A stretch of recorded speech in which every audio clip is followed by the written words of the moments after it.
I definitely take issue with a number of decisions that Donald Trump makes, especially when it comes to the people that he decides to appoint to very important positions, including this one, because I did have to make sure that I wasn't going crazy. But when I say that you are the least qualified FBI director in the history of the FBI, that is real, because you are the only one that never even served with the FBI prior to joining. Yet we are supposed to believe that you were the greatest thing since sliced bread. I didn't ask you a question. Now, what I want to go through is to talk about why you are a failure and why, honestly, we just need to tell you bye-bye. I know that you got a little upset and you put on your show for your boss because it seems like you're trying to save your job when it came to talking to Senator Booker yesterday. But let's go through some of your failures. So, before you were even confirmed, and I think one of my colleague from Georgia, pointed out that you are already targeting career officials so that you could direct illegal firings. Mind you, these cases that you were so upset about, which are the ones tied to Trump, the cases came through his handpicked FBI director. And frankly, when people sit around and say things like, oh, you know, we're happy because now we feel safe. I don't know who feels safe in this country except for the white supremacists, because I specifically as a Black woman definitely don't feel safe. And frankly, my colleagues have been real nice to you today, and I applaud them, but I don't have the same demeanor because I know that multiple colleagues on this side of the aisle have faced death threats. In fact, somebody tried to kill one of my colleagues. And frankly, I don't know if this FBI or under your leadership, if those people would have been caught. I don't have any confidence in you. And if we start talking about the reasons that I lack confidence, we could start with you not just wanting to acknowledge some simple facts. Simple facts like the vast majority of the threats are coming from right-wing extremism. And I know my colleagues have tried to stress this, but I decided that I would maybe do it in a different way. Number one, I have a couple of UCs. Kim Buck, one of multiple Republicans receiving death threats for voting against Jim Jordan as House Speaker. Without objection. Another one, Republican lawmaker says she received death threats after voting against Jim Jordan in Speaker's race. Without objection.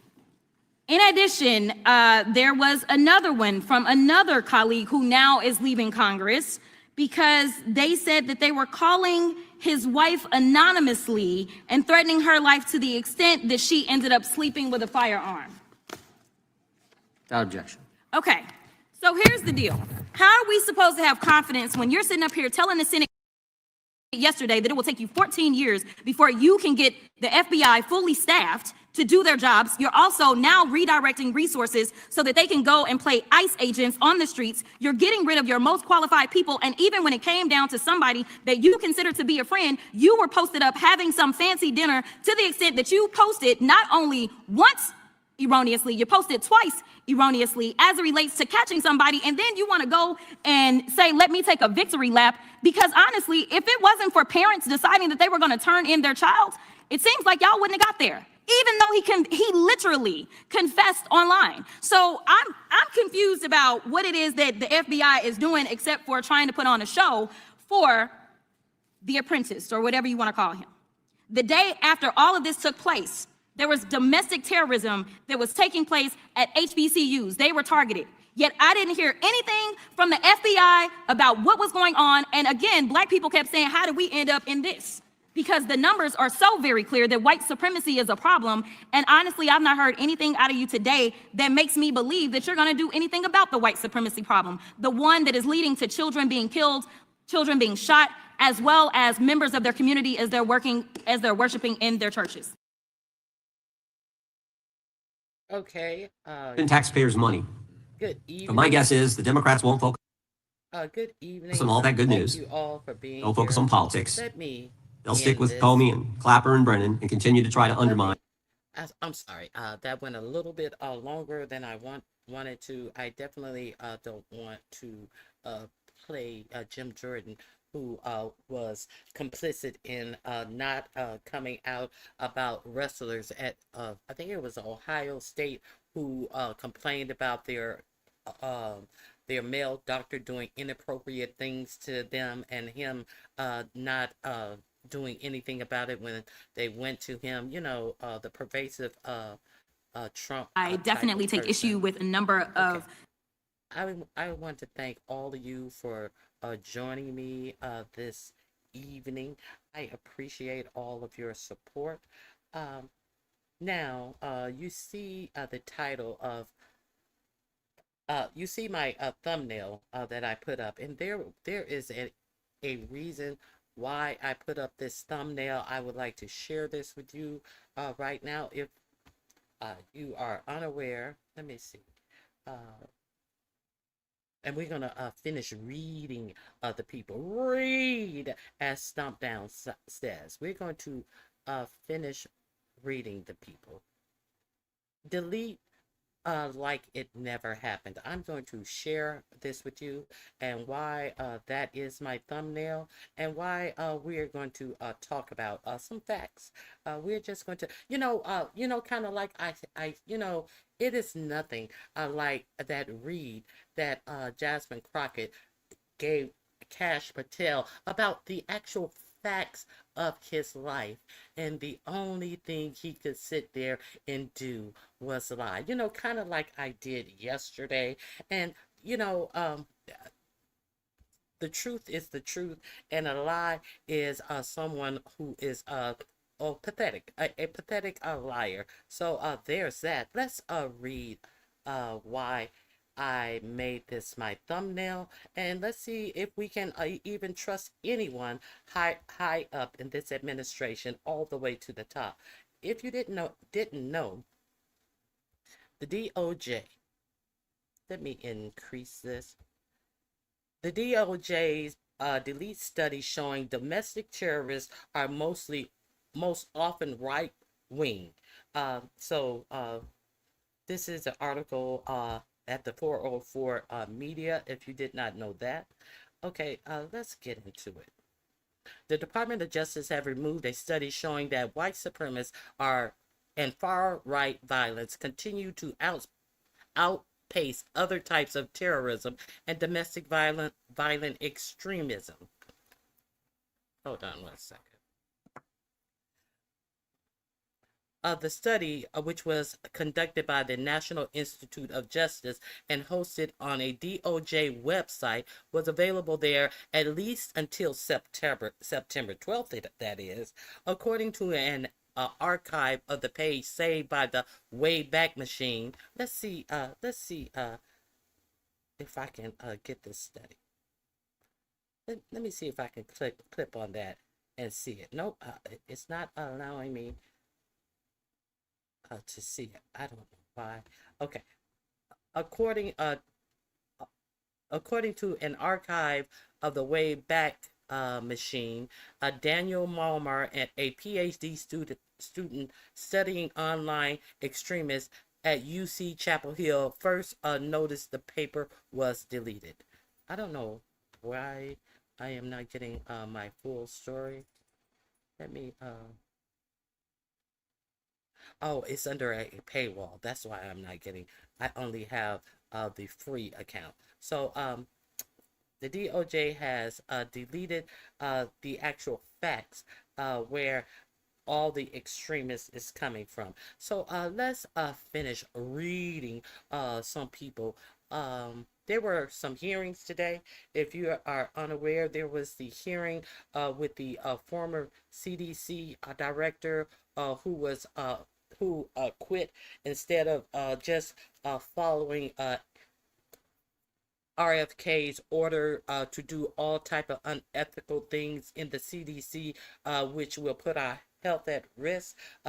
She sat down with them, and there was another Cash Patel mashup today.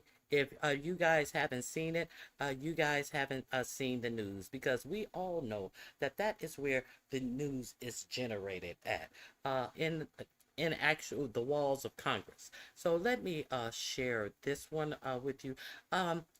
Pam Bimbo was also questioned about keeping Americans safe. You know, America first. Let's see Ted Lieu. Let's see Ted Lieu question Patel first. If you missed this, I'm just playing a couple of them. Here we go. This is Ted Lieu questioning them about the Epstein shit. This is very interesting. The gentleman from California is recognized. Thank you, Director Patel, for being here today. The FBI searched Jeffrey Epstein's Manhattan residence, correct? I believe that happened in 2018. I think there was 2 locations, sir. It's 2019, and in that residence, the FBI found a safe, correct? I don't have the catalog of evidence in front of me, sir. In that residence, the FBI found a safe, correct? I'll accept your representation. Okay. And in that safe, the FBI found topless and lewd photographs of girls, correct? Again, sir, I'll accept your representation. I don't know. Thank you. It was all over the media at the time. There's a New York Times article that says Jeffrey Epstein is indicted on sex charges as discovery of nude photos is disclosed, dated July 8th, 2019. And the Times reports a trove of lewd photographs of girls was discovered in a safe inside financier Jeffrey Epstein's Manhattan mansion. Author Michael Wolff has conducted numerous interviews of Jeffrey Epstein. I'm going to play for you a video clip of what Michael Wolff said Epstein told him was in the safe, and what he showed the author was in the safe. So let's please play that clip now. Elected. And I was sitting talking to Epstein, and he said, "Wait a minute, I got to show you something." And then he went into his safe, and he came out with photographs. They were Polaroids, I think, and he kind of spread them out like playing cards, and it was Trump. I mean, I think there were a dozen of them, and it was Trump with girls of an uncertain age at Epstein's Palm Beach house, where all of the things that he would ultimately be accused of took place. And I remember very vividly 3 of them. There are 2 in which Trump is, the girls, topless girls, are sitting on Trump's lap. And then a 3rd in which he has a stain on the front of his pants. And the girls are kind of pointing at it, sort of bent over, laughing. So Director Patel, I'm going to ask you a very broad and general question. As you know, Donald Trump and Jeffrey Epstein were friends. There are, of course, photos showing Donald Trump together with Epstein, correct? I don't have the entirety of the photographs, but I think they've been photographed in public together. All right. Are there any photos showing Donald Trump with girls of an uncertain age? No, How do you know that? because that information would have been brought to light by multiple administrations and FBI investigators over the course of the last 20 years. Well, you know what? That's just not true, because no one knew about the creepy birthday message that Donald Trump wrote to Jeffrey Epstein until the Wall Street Journal disclosed it, and then all of a sudden, the Epstein estate provides it to Congress. Well, So certainly, you weren't there at the search. You don't know what Epstein may or may not have done with those photographs even prior to the search. Maybe someone has it. Maybe the Epstein estate has it. You raise a great point. So I'm going to ask you, have you asked to talk to Michael Wolff? You raise a great point. I haven't personally asked to talk to Has Michael FBI Wolff, asked but you the to get FBI, I'll get back to you if the FBI So specifically Michael asked has ever. about 100 hours of testimony of Jeffrey Epstein. Wouldn't it be good for the FBI to interview Michael Wolff? I'm not saying they haven't, I just don't know. Has FBI subpoenaed the tapes that Michael Wolff has conducted of Jeffrey Epstein? I don't know. All right, so if you could provide us an answer, that would be terrific. Well, let me ask you this question then. Have you looked at all the photos in Epstein files? I have looked at all the information that the investigators who investigated this case have provided to run out credible leads. And in the Epstein files, was there that creepy birthday message that Donald Trump had written to Epstein? But that's what I was trying to tell you. You raise a great point. The estate of Jeffrey Epstein has a voluminous amount of information that they have not released before. Okay, so that's great. So wouldn't it be great if FBI subpoenaed the estate of Jeffrey Epstein for all that information? The estate is under no obligation to provide that material, even pursuant to a subpoena. That's a great point. Yeah, that's just false. Okay. That's just false. You're the frickin' FBI. You can subpoena the information from the estate, and you better do that. That's literally not how it works. I'm going to move on now and talk about Epstein's client list. You confirmed that exists. Attorney General Pam Bondi confirmed earlier this year that exists. So I just want to ask you a simple question. Is Prince Andrew on Epstein's client list? The material related to Prince Andrew has been made public. Is Prince Andrew on the client list? We have released the index of names that were in Is Jeffrey Epstein's. Is Donald Trump on Epstein's client list? The index has been released, and the index will speak for So I'm itself. just going to say, America is a huge red flag. The FBI director could not answer Gentlemen. whether Donald Trump was on Epstein's Gentleman's time client has list. expired. I I yield now back. recognize. Okay, so there is that. Thank you very much, Mr. Chairman, and welcome, Director Patel. You and I have not. We're going to do this one as well. Please bear with me. This was a good one as well. This is the FBI director. And he said that they could not subpoena anything from the Epstein estate. And you can't argue with liars. You just got to put down the facts and keep it pushing. That's what you do, because liars will lie, as we very well know. So let's just keep it pushing. Had the opportunity to meet, and alas, you failed to respond to the 8 oversight letters I've sent you over the last 7 months.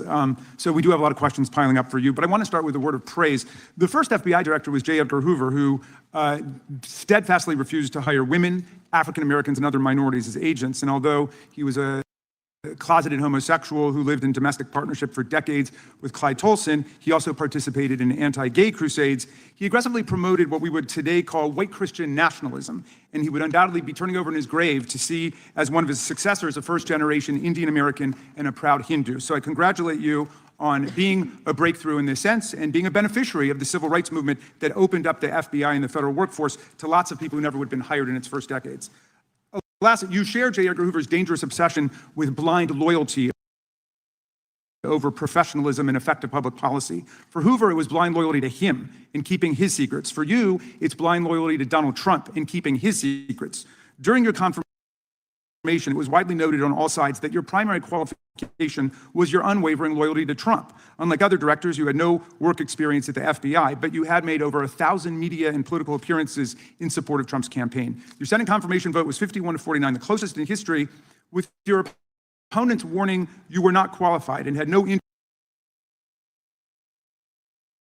interest in actually developing the qualifications for the job. I hope that they were wrong. Alas, they were not. While most other new FBI directors drew on their experience as FBI agents, you didn't have that. But you did write a picture book trilogy for children ages 5 and up based on your experience clashing with President Trump's political enemies. In your book, you describe your literary alter ego, Cash the Knight, as a wacky, easily bored wizard carrying out King Donald's vengeance by driving his enemies out of the kingdom. In the books, King Donald is besieged by the evil Hillary Queentown, but saved in the end by Cash. Then Cash goes on to catch mules who are stealing the 2020 election for the great King Donald from Sleepy Joe. And then in the third book, Cash takes down the dragon of the jalapenos, nicknamed the DOJ. Your supporters had hoped that you would graduate from imagining yourself a romantic fairy tale knight to actually running America's premier federal law enforcement agency. Alas, just as we've learned how dangerous it is to put a science-denying anti-vaxxer in charge of our public health, we've learned how dangerous it is to name as director of the FBI a man who thinks of himself as a fairy tale knight who keeps a fire-breathing dragon named DOJ at home to forcibly drive villains out of the kingdom. When Charlie Kirk was assassinated, while his killer was still on the loose, you decided you didn't need to be at FBI headquarters in Washington to work with your team while the chaotic manhunt unfolded. You spent your evening dining in a swanky Midtown Manhattan restaurant and tweeting out false information that the subject of the shooting was in custody, a statement you had to retract 1 hour later. Your performance was so disturbing that even the mega base was alarmed. Culture warrior Christopher Rufo, who just a few months ago sat in your chair as a Republican witness, observed that you performed terribly, and he called for your ouster.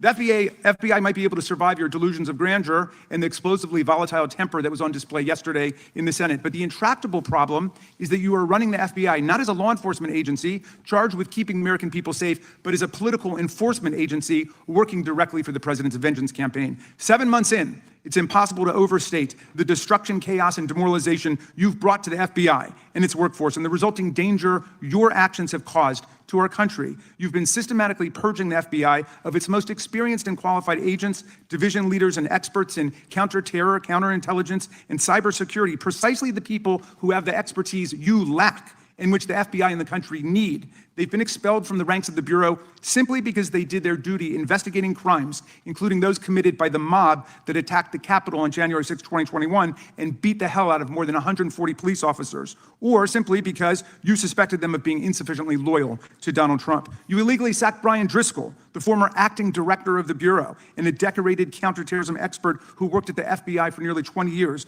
According to Driscoll, you told him your own job, quote, depended on the removal of agents who worked on the cases against the president, regardless of whether the agents chose to work on those cases or not. You added, quote, the FBI tried to put the president in jail, and he hasn't forgotten it. You forced out the leader of the Salt Lake City field office, Mehtab Saeed, just weeks before Charlie Kirk's assassination, depriving the FBI of an experienced counterterrorism expert described by her colleagues as absolutely the best and legendary. She would have led the FBI's manhunt had she not been fired. When Trump decided that rounding up immigrants with no criminal records was more important than preventing crimes like human trafficking of women and girls, drug dealing, terrorism, and fraud, you ordered the 25 largest field offices to divert thousands of agents away from chasing down violent criminals, sex traffickers, fraudsters, and scammers to carry out this immigration crackdown.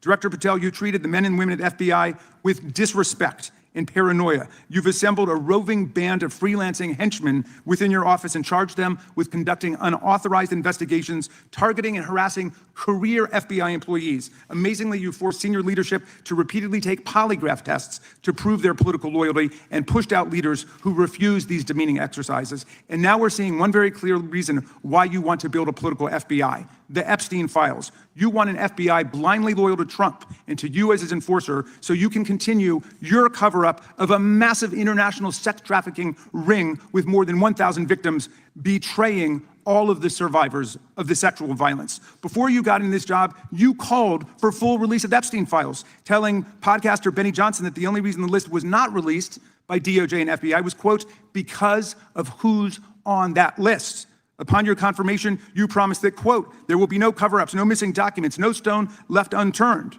And anyone from the prior or current Bureau who undermines this will be swiftly pursued. This spring, you ordered hundreds of agents to pore over all the Epstein files, but not to look for more clues about the money network or the network of human traffickers. You pulled these agents from their regular counterterrorism or drug trafficking duties to work around the clock, some of them sleeping at their desks, to conduct a frantic search to make sure Donald Trump's name and image were flagged and redacted wherever they appeared, whether an email, a text, a letter, an interview, a photograph, or a video. In May, Attorney General Bondi reportedly told Trump that his name had indeed appeared multiple times throughout the Epstein files. And not long thereafter, in July, you and the Attorney General released a memo claiming that, quote, no further disclosure would be appropriate or warranted. In a few short months, how did you go from being a crusader for accountability and transparency for the Epstein files to being a part of the conspiracy and cover-up? The answer is simple. You said it yourself, because of who's on that list.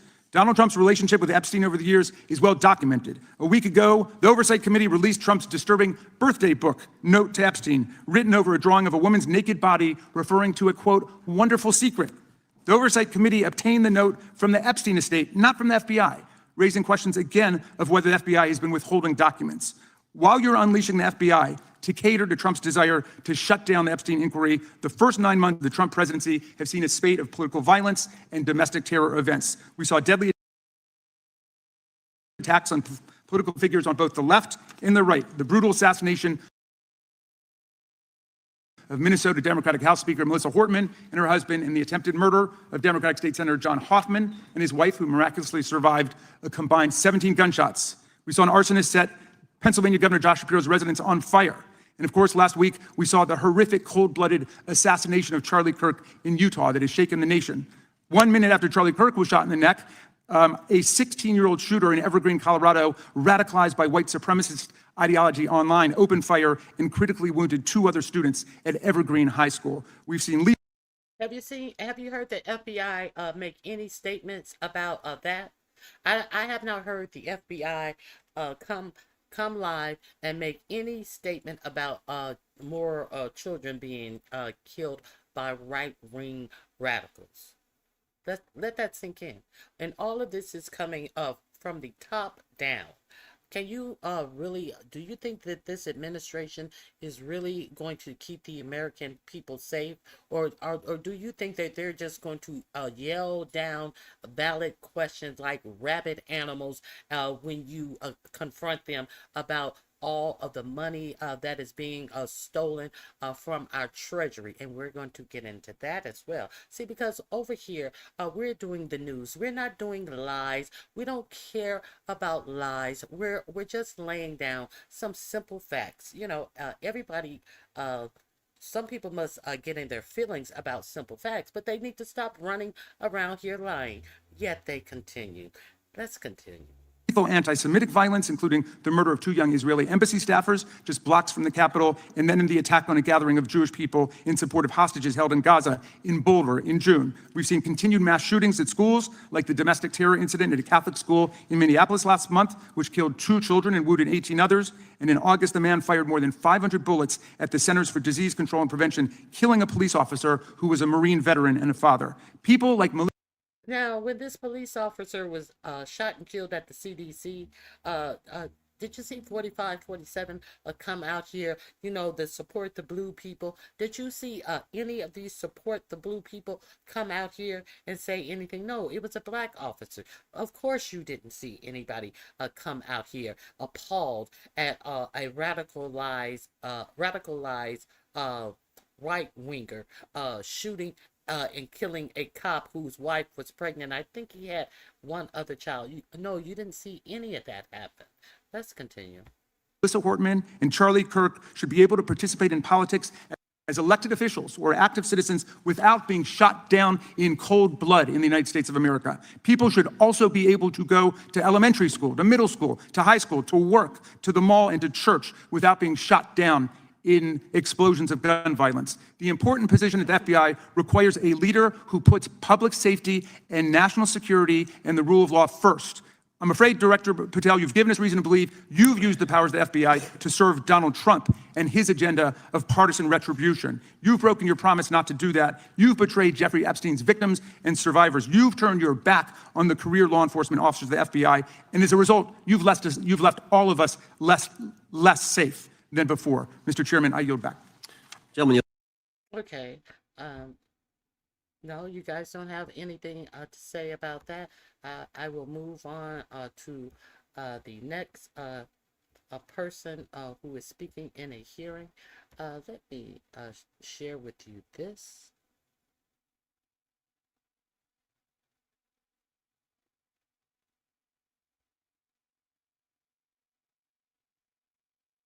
Oh, I think I already shared that with you. No, I haven't. Here we go. Let me share this with you. This questioning of our FBI, let us see, what is say his position? His position is on his knees to 4547. Get back to you. Thank you, that'd be important. I appreciate that. I yield back. Gentleman yields back. Gentlelady from Washington's recognized. Thank you, Mr. Chairman. Mr. Patel, before you joined the FBI, you had very strong opinions about what the FBI was hiding regarding Jeffrey Epstein. In a September 2023 interview with Glenn Beck, you said the Black Book is under the, quote, direct control of the director of the FBI. In December 2023, you said, let us know who the pedophiles are. Even for a short time after becoming FBI director, in February of 2025, you tweeted, quote, there will be no cover-ups, no missing documents, no stone left unturned. In June, you told Joe Rogan, quote, we've reviewed all the information, we're gonna give you every single thing we have and can. But then suddenly in July, everything changed. You and Attorney General Pam Bondi released one video and said that there was nothing more to see. Your July memo says you uncovered more than 300 gigabytes of data and physical evidence, but that you had decided no further disclosure would be appropriate or warranted. That is a quote. I think what happened, Mr. Patel, is that suddenly you discovered that Donald Trump's name was all over these files, and you started a giant cover-up. So you are under oath, Mr. Patel. You just testified to Mr. Swalwell that you did not speak to the president about the Epstein files. To your knowledge, did Attorney General Pam Bondi speak to the president about what was in the Epstein files? I can't speak for Attorney General Pam Bondi. So to your knowledge, you don't have any information. The question was, do you have any knowledge? Do you have any knowledge? I can't speak. You are for the refusing to Attorney answer the General, question. So Pam let me Bondi. tell you that the Wall Street Journal reported that in May, Bondi told Trump that he was in the Epstein files, and at the same meeting said that the DOJ did not plan to release the files. Yesterday, you testified to Senator Kennedy that there was, quote, no credible information that Epstein trafficked girls to anyone else, and that you have, quote, continuously and publicly asked the public to come forward with more information, and we'll look into it. Today, in response to Mr. Massey's question, you appeared to say that the survivors were not credible. These are survivors. That's not at all what I said. Okay, great. I'm going to ask you this in a second, but let me tell you Okay, about well, the then don't lie about survivors, me. and let's bring them up here into the room.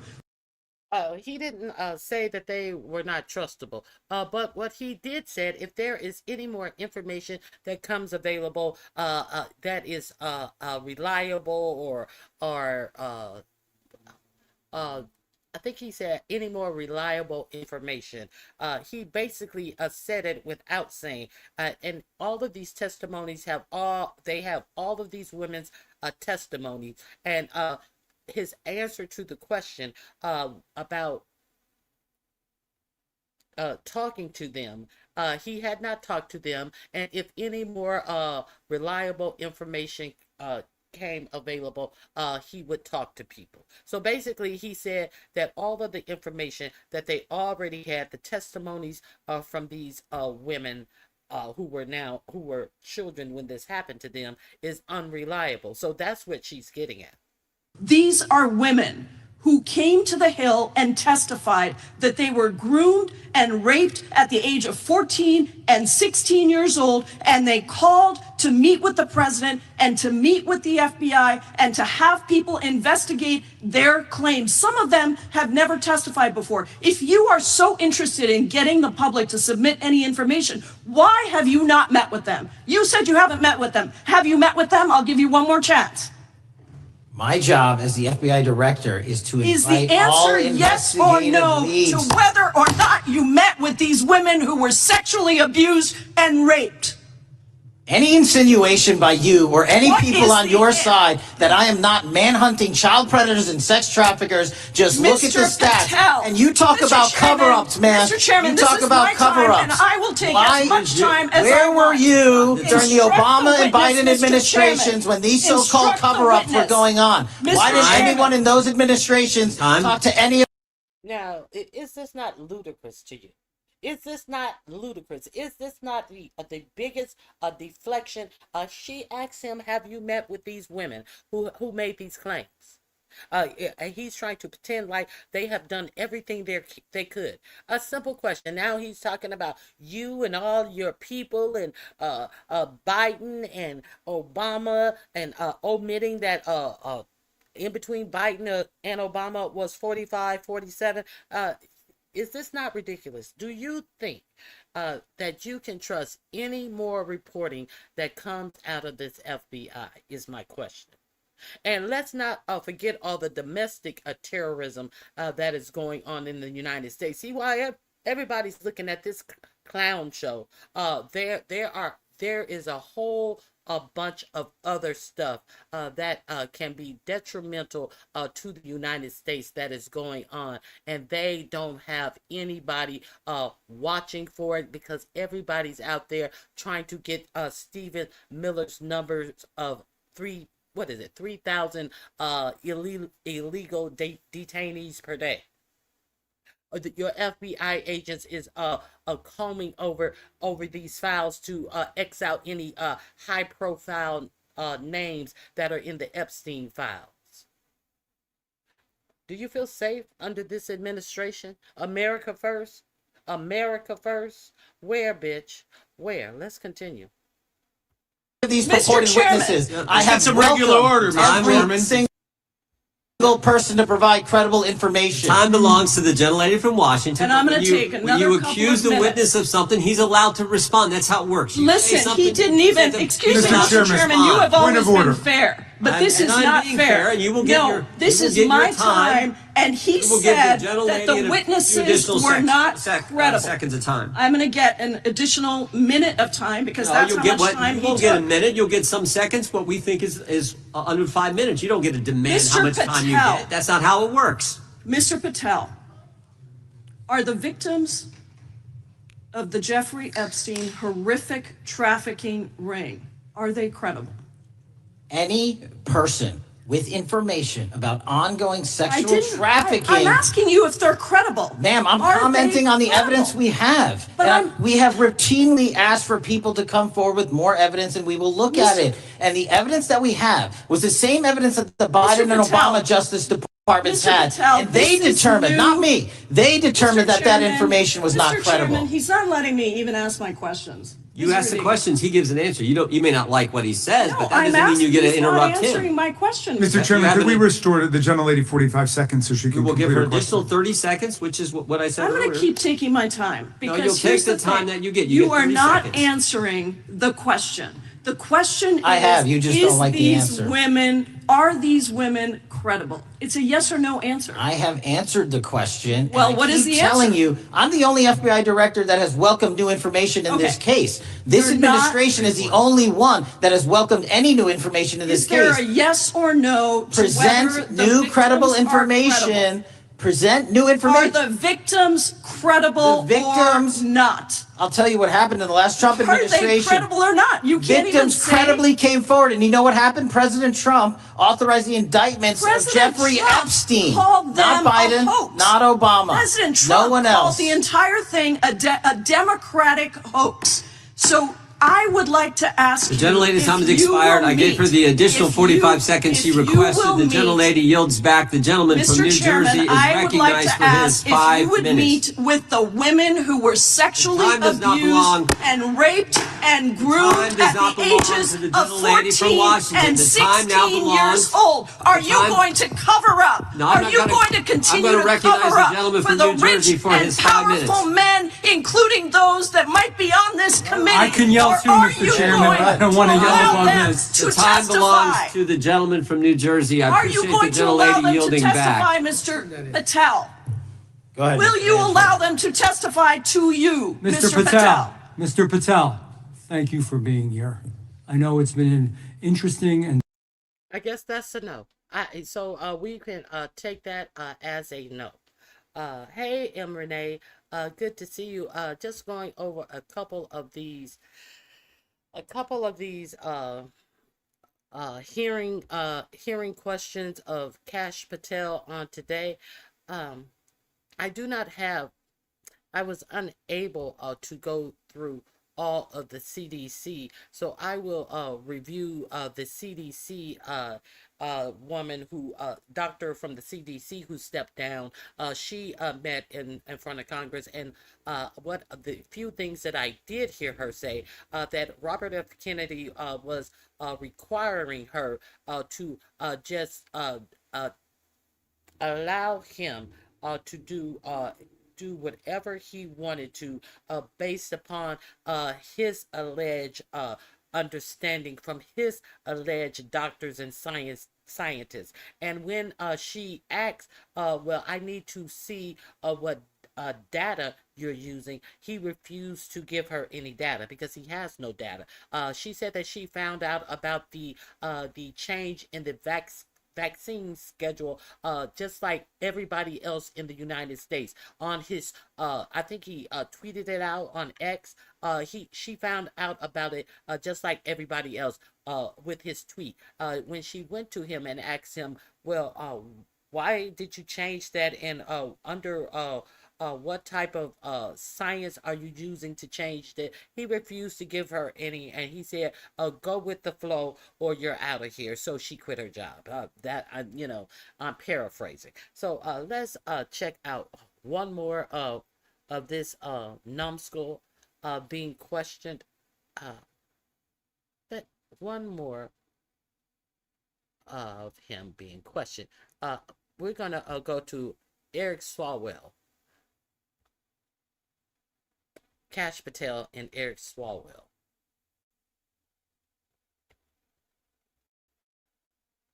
Trump's name appears in the files. You said you don't know the number of times Trump's name appears in the files, so it could at least be 1,000 times. Is that right? The number is a total misleading factor. We have not the released number at least anyone's be 1,000 name times. that we have not released anyone's Could it name in the at least Epstein be 1,000 files that times? has not been credible. Director, could it at We have least be 1,000 released times? every piece of legally permissible information. Okay, You can so- characterize the numbers however you want. What kind of sense does that make? What sense did that response make? It absolutely none. Now he's telling him what he can do, and it gets way worse after this. I'm claiming my time, Director. It sounds like if you don't know the number, it could at least be 1,000 times. Which It's not. means It's not. Is it at least 500 times? No. Is it at least 100 times? You don't know the number, but you do know it's not 1,000. You do know it's not 500. So if you know that, you know what range the number is in. But let's continue. No, I don't want to make it seem like 1,000 people were involved in it. I don't want to make it seem like 500 people were involved in it, when it very well could have been. Over 17 years, it very well could have been. Over $1 billion in money transfers to and from his accounts that they never investigated. Who was it? Not Coldwell Banker. Coldwell Banker. That J.P. Morgan never reported these suspicious transactions, which would have been reported by anyone else had not it been the friend of the private banker at J.P. Morgan who buddied up to Epstein and made him his friend. All of these transactions, over $1 billion worth of transactions. Now he's in the FBI. So if you don't have any information you need, why is it that the director of the FBI haven't followed the money? Isn't that how they usually catch people? Didn't even Al Capone go to jail for income tax evasion? Isn't that they got a whole gangster by following the money? But Kash Patel is so inept at his job and so insistent on covering up. Now, let's be clear. All of this came about because of the right. They want to ask the Democrats, why weren't you interested in it last year? Why weren't you interested? The Democrats wasn't interested in it at all. The Republicans and the MAGA fans were interested in it because that's what 45-47 campaigned on, that he would release all the files. But now they're asking the Democrats, why didn't you ask then? We didn't ask now. Yo, people are asking. Let's continue.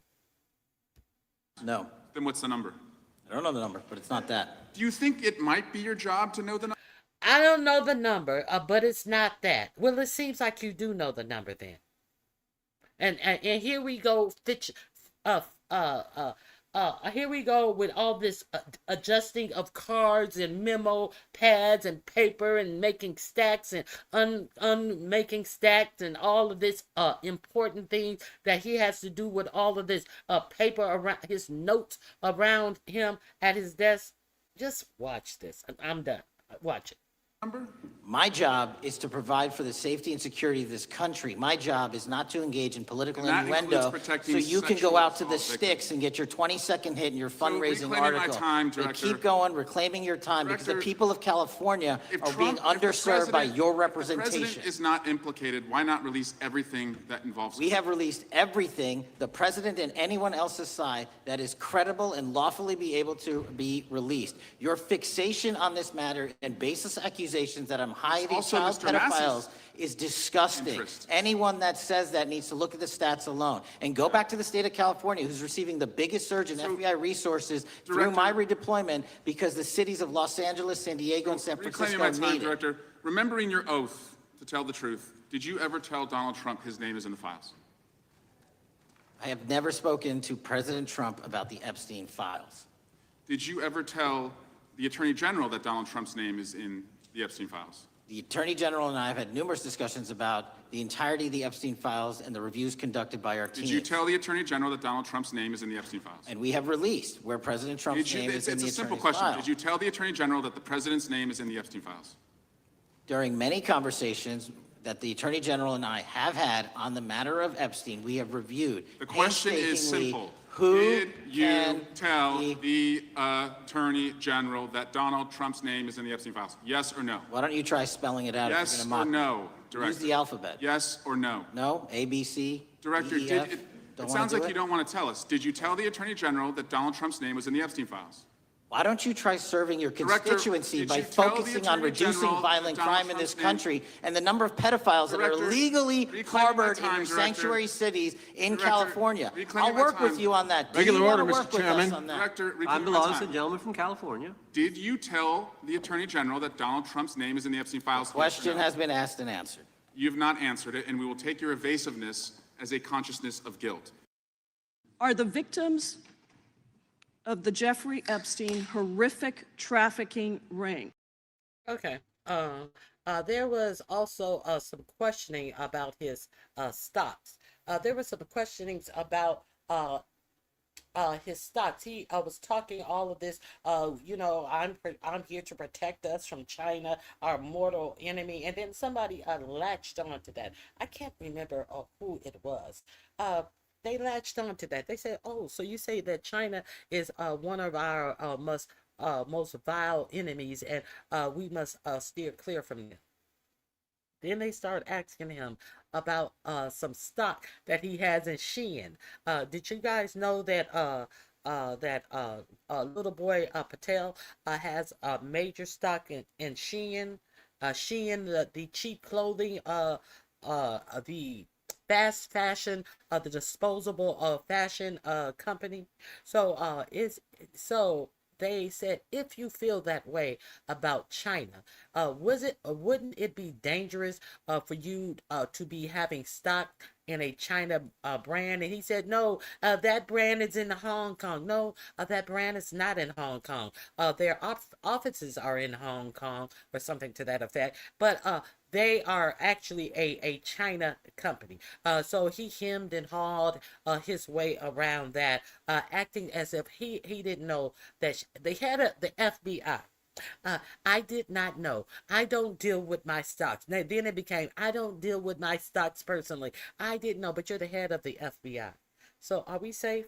Okay, let's talk about Pam Bimbo. Pam Bimbo was questioned, I think, last week, and if you she's the head of the Department of Justice. So let's hear Pam Bimbo try to be smart and while playing dumb.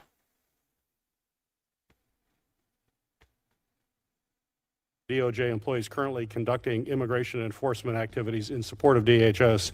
How are you going to ensure that the safety of the public I apologize. and the officers, how are you going to ensure that the safety of the public and the officers, if they continue to not follow required protocol to identify themselves as law enforcement? And Senator Peters, that's the first time that issue has come to me about them you're saying that law enforcement officers, when they cover their faces. Right. I do know they are being doxxed, as you said. They're being threatened. Their families are being threatened. Now, you heard this bitch said that is the first time that this has come to her. When it has been, ever since ICE has been deployed on the streets, the fact that they have been covering their faces has been a vocal issue. But Senator, you mean, this is the first time this has come to me. Well, if this is the first time it has come to you, how did you already have the ready answer? Well, they're being doxxed.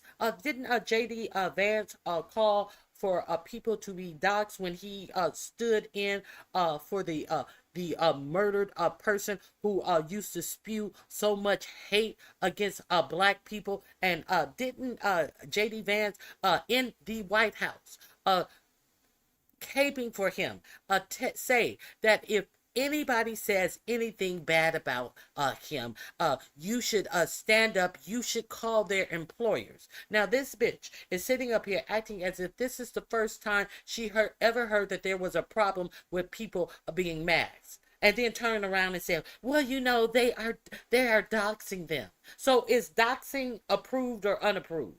Or does it depend on who you're doxing? Doxing is against the law. That's what doxing is. Doxing can get people hurt or unalive. And just because you're doxing doesn't mean that people don't know who you are. Understand, doxing is not a new thing. There are, unbeknownst to many people who think they're doing big things of doxing, do you not think that you're not doxed yourself? Do you not think that people who are threatening people by doxing them have not been doxed by the people they're threatening? So I'll leave that there. Okay, so let's continue. Again, I get that, but they have to identify themselves. There is an insignia oftentimes. They have to identify themselves as law enforcement. People think, here's a person coming up to me, not identified, covering themselves. They're kidnapping. They'll probably fight back. That endangers the officer as well. And that's a serious situation. People need to know that they're dealing with a federal law enforcement official. Senator, I would be happy to look at that issue with you. Pam Bondi sat in that chair trying to look in control, but Senator Gary Peters immediately ripped the mask off her act. Literally. His first question was about why ICE agents and other law enforcement officers were covering their faces during immigration raids. He pointed out how dangerous it is for the public when men in masks snatch people off the street without clear identification. People don't see a badge or insignia, they see kidnappers. And when you think you're being kidnapped, you fight back. That endangers the public and the officers. Peters asked her plainly, how are you going to fix that? General Body leadership at DHS has claimed that ICE and others who are carrying out immigration enforcement activities and support are covering their faces to protect themselves from being doxxed. And certainly I fully understand those concerns and I appreciate those concerns, and I think they're real concerns. But I'm deeply concerned that the lack of identification during these activities is dangerous, both to the public as well as to the officers themselves. The public risk being harmed by individuals pretending to be immigration enforcement, which has already happened. We've seen that happen. And these officers also risk being injured by individuals who think they're basically being kidnapped or attacked by some unknown assailant. So my question for you, Attorney General Bondi, given the number of DOJ employees currently conducting immigration enforcement activities in support of DHS, how are you going to ensure that the safety of the public and the officers, if they continue to not follow required protocol to identify themselves as law enforcement? Senator, I would be happy to look at that issue with you and talk to all of our partner law enforcement agencies, but I can assure you that if they're covering their faces now, it's to protect themselves. But they also want to. If they are covering them their faces, it's to protect themselves. We let's take that. Yeah, we believe you, Pam. We believe you, Pam. And And what does Pam have to offer about the American public not being protected? What does Pam have to say about people believing that they are being kidnapped? What does Pam have to say about the actual people who have been SA'd and robbed by people posing as ICE individuals? What does Pam have to say about there are allegations that the Proud Boys, the Oath Keepers, and all of these other right-wing racists are part of this immigration haul? What does Pam Bondi has to say now that 2 people have been shot dead because people wearing these masks have accosted them? What does she have to? Oh, they're lying. They're lying and saying that one guy was dragged when video footage disputes that lie. What now? This makes absolutely no sense. Let's go further. Protect all citizens. And that's something we can work together on to ensure the safety of everyone and their families. Yep. You don't have to work on it. You can make it a rule that they must identify themselves. You don't even know who any of these people are. And they know that they don't have to identify themselves. They have no badges with no numbers on them that will identify them, and they do not have to answer who they are. Why is this important? Why, if you don't find it important, what is happening to people who came to this country undocumented, you should worry about who are they going after these people have been eliminated from our country, because they're still building detainee centers. Do you think that they're building detainee centers for people who they are fast tracking out of this country, sending them to wherever, Libya, Africa, where the fuck ever? Do you think that they're building these detainees beds for them? Do you think that they are so emboldened that say on Fox News that the homeless and mentally ill should be put in jail or euthanized? Just kill them. Do you think that all of these camps in the United States that they are still building and people are going to make a profit off of every head that's in them? Do you think that the people who are masked have any goodwill towards you? Do you think that this administration is figuring out a million ways to Sunday to get the military on the street is for undocumented immigrants, when he doesn't even try to say he's getting them on the streets for undocumented immigrants? He says that he's trying to get them on the street for crime. And who, if you take the immigrants out of the picture, the brown immigrants out of the picture, should I say, if you take them out of the picture, who else is automatically looked upon as being some type of criminal if they're just walking down the street, if they are just riding the elevator and people are grabbing their purses and holding them tight to them, if they are just shopping in the store and then they are accused of shoplifting? We all know the cues of the profiling, and your Supreme Court has okayed racially profiling people. All the way down to the Supreme Court has approved this. So who's the next target? See, this is all I'm saying, that if you don't want to protest one thing, there is going to come a point in this America that is turning backwards that you are going to want to protest. That's all I'm saying. And it's protecting themselves too if they identify themselves. It's not just the person, because someone's going to fight back if you just think a strange person with their face covered It sounds throwing like you into a van. Most people will resist that. It sounds like you have a specific case, and I would We will have happy to talk to you about that at a later time, because I'm not. Now she wants to talk about a specific case, like it is one case. This is going on in many states all across these United States. And she said, it sounds like you're talking about a specific, like as in one case. And, I can get to you and talk to you about it later.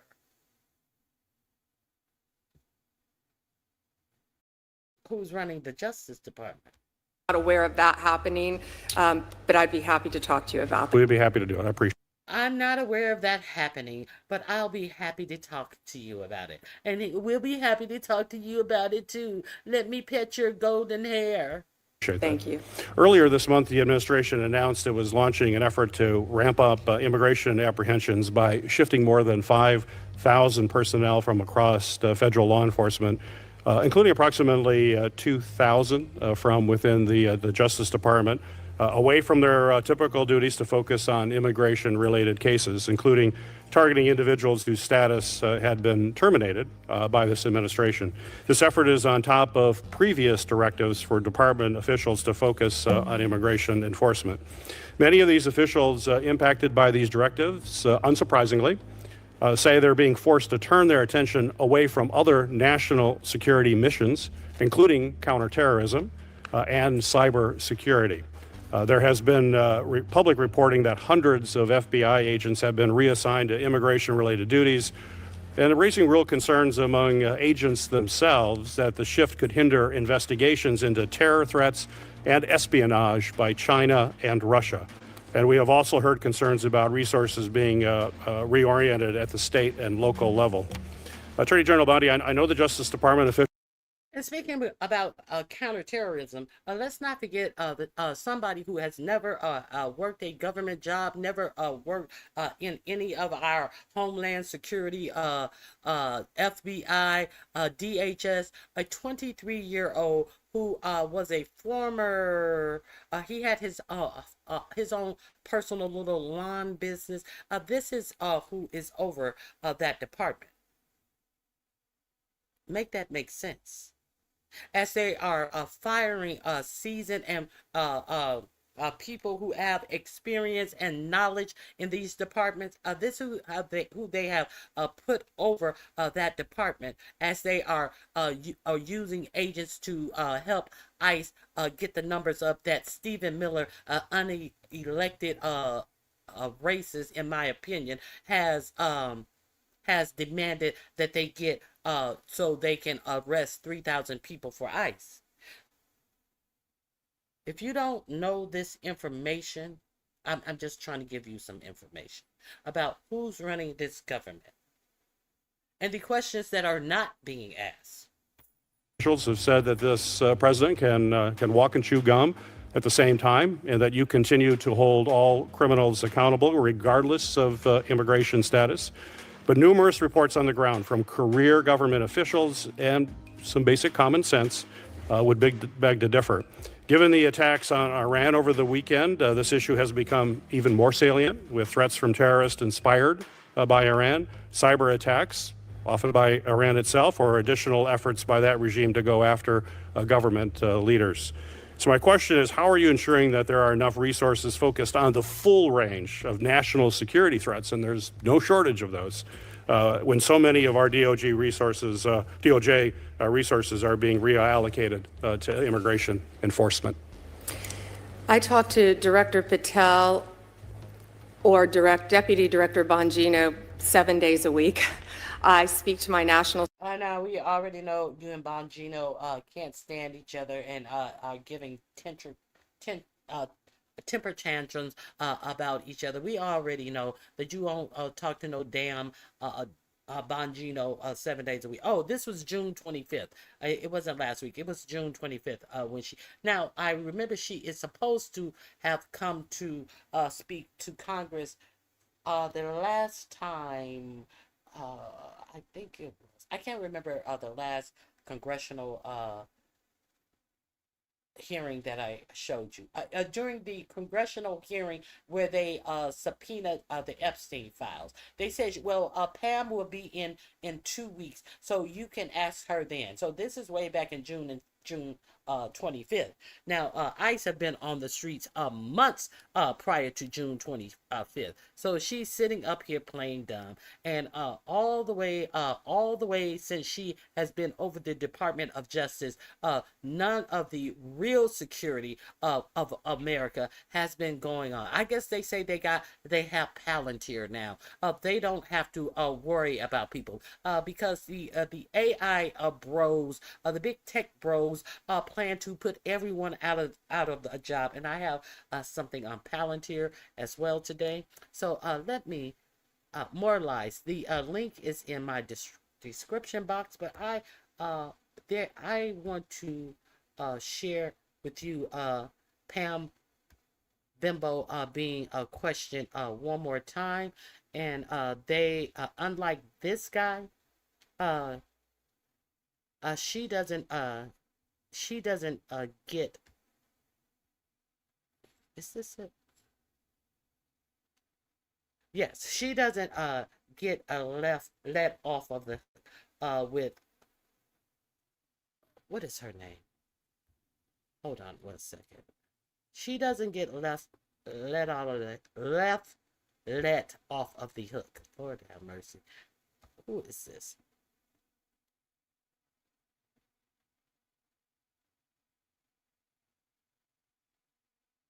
I forget the congressman.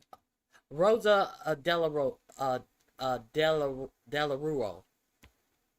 Rosa Delarue. Get to my questions.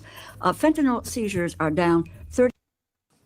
Very much, Mr. Chairman. Now, I would be remiss if I didn't tell you how Kash Patel was touting all of the great things that were going on with fentanyl seizures, all of this stuff. Now, this is June 23rd of this year, and nothing has changed, but things have really gotten worse in our Department of Justice. I mean, just a quick note before I get to my questions.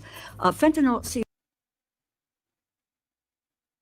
seizures are down 30% compared to last year, and that data is coming from the Customs and Border Patrol, CBP. I don't make it up, but fentanyl seizures are down.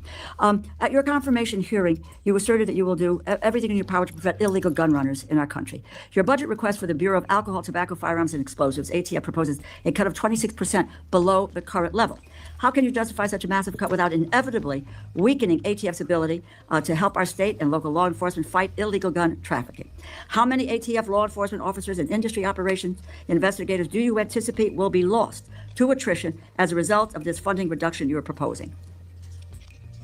So, I'm a career prosecutor, and I believe in keeping America safe, making America safe. First, what we're doing is ATF is going to be brought over with DEA. Everyone knows, everyone sitting up here, guns and drugs go together. They go together. We're going to make it more efficient. What I will tell you will not be happening is ATF agents. I don't know that. No, I don't know that guns and drugs go together. I don't know that everyone who takes drugs even own a gun. I don't know that everyone who owns a gun takes drugs. So what is this everybody knows guns and drugs go together? What is that? An excuse? Will not be knocking on the doors of legal gun owners in the middle of the night, asking them about. Is ATF agents will not be knocking on the doors of legal gun owners in the middle of the night, asking them about their guns. They're going to be out on the streets. If I can finish, they're going to be out on the streets. Pam Bondi walked into that hearing thinking it would be business as usual. What she got instead was Rosa DeLauro firing questions like bullets. The topic was the ATF budget. DeLauro wasn't there to play games. She laid out the numbers and demanded answers. Bondi tried to frame it as efficiency. She said ATF and DEA would merge, that guns and drugs go together. But DeLauro wasn't buying it. She cut her off again and again. She said Bondi wasn't answering. She wanted numbers. She wanted a straight reply. And the longer Bondi dodged, the hotter the room got. If I can finish, they're going to be out on the streets. I have three No. minutes. You asked me a question. I did, and you asked me a question. You I'm haven't gonna answered my it. question. So they're going to be out on the streets working You haven't hand in hand answered my with question. DEA You to haven't violate. answered. Mr. Chairman, I'd like an answer to my question. And the question is not being answered. How many ATF law enforcement officers and industry operations investigators do you anticipate will be lost to attrition as a result of the funding reduction you are proposing. You are proposing a 26% cut to ATF for fiscal year 2026, as well as a 4.4% cut to DEA. So you're going to merge the two agencies together, and then you're going to shortchange their resources, so neither one of them will be able to do the job that they have been designed to do. You've got a 34% cut to the high-intensity drug trafficking areas program, no dedicated money at all for the Organized Crime Drug Enforcement Task Force. So, in my view, it's fair to say that the Trump administration proposal shortchanges federal efforts to stop illegal gun trafficking and federal efforts to stop the flow of dangerous illegal drugs like fentanyl.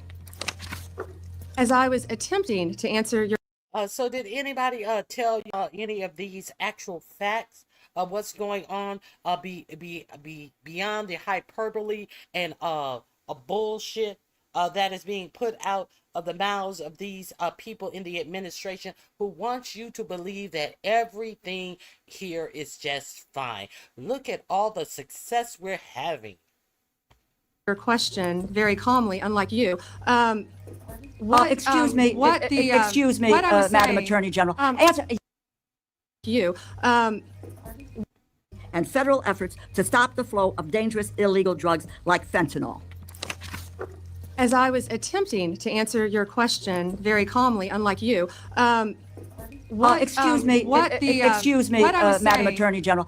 And she's still filibustering, but she has enough time to talk dumb shit, to try to think that she is handling this woman who is handling her. This, if you notice that her and Kash Patel, that's all they have to offer is a bunch of bullshit and being fucking idiots. And this is who's running our top agencies under this administration. So let's continue. Answer yes or no. Tell me what the numbers are. I don't want to hear all of your filibuster about this. Go ahead, please. Tell us the numbers. So we are reorganizing. ATF agents want to be out on the street. Okay, Okay. Now, let's be clear. She's already said this. So you've already said that. She said stop filibustering. So you go back to this whole, does she have the lemon disease of re-explaining the same shit 11 times? Is this what's going on? Is this what's going on? Now, listen.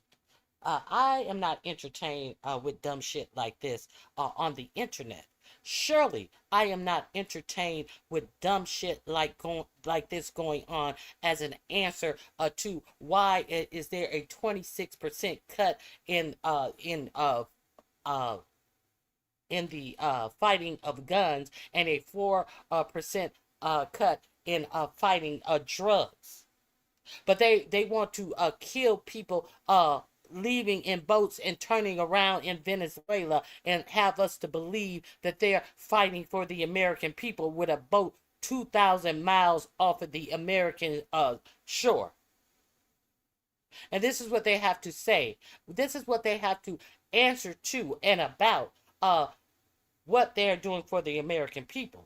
Why they have cut the budgets in the things that it's going to keep the American people safe, while they want you to believe that a small boat with 11 people was carrying so much drugs, and with 11 people in that small boat, there was no room for drugs, and they just killed them, and you're just supposed to believe them. Now they have struck a second boat, and they want you to believe you can see all the drugs. Did y'all see all the drugs? No, I did not see all the drugs. These were confirmed. What do they call them? They call them narco terrorists. They were confirmed, but have they showed you any picture? Have they connected any dots of how these are narco terrorists? And let me tell you, they have, I believe it's 3 or 4 warships. They have aircraft in the Gulf of Mexico. They also have a nuclear submarine. How much does it cost to keep those boats that these soldiers and how much does it cost to keep these people, these planes fueled, these boats fueled? How much does it cost to have all of these sailors out there? Is it cheaper than the 26% that they are cutting in the United States to fight crime in the actual states. Make any of this make sense? I thought everything was about waste, fraud, and abuse. So we spent how much money to kill 13 people that were on little boats like fishing boats that we are to believe that was coming to the United States? How much did that cost us? Or would it have been simpler to catch them and turn the boats around and seize the drugs and arrest the people? How much did that operation cost us? Since we so worried about waste, fraud, and abuse, as opposed to doing it the way that they are supposed to do it via maritime law. How much did that cost us? I don't know. Let's continue. Answer the question for you. I'm going to answer it for you. Paige, Mr. Chairman, you give me a certain amount of time, and I have a high respect for you, but I don't have to listen, nor do my colleagues have to listen to a filibuster when it's a simple question. But I have an answer to your question. It's page 146 of the department's fiscal year 2026 budget, and the performance summary explicitly says, and let me quote, ATF will eliminate 541 industry operation investigators, reducing ATF's capacity to regulate the firearms and explosive industries by approximately 40% in fiscal year 2026. ATF will perform fewer regulatory inspections. And the department summary goes on to say, and let me quote, ATF anticipates a reduction of approximately 284 support personnel and 186 agents based on historical attrition patterns, and these personnel cuts will impact ATF across various functions, unquote.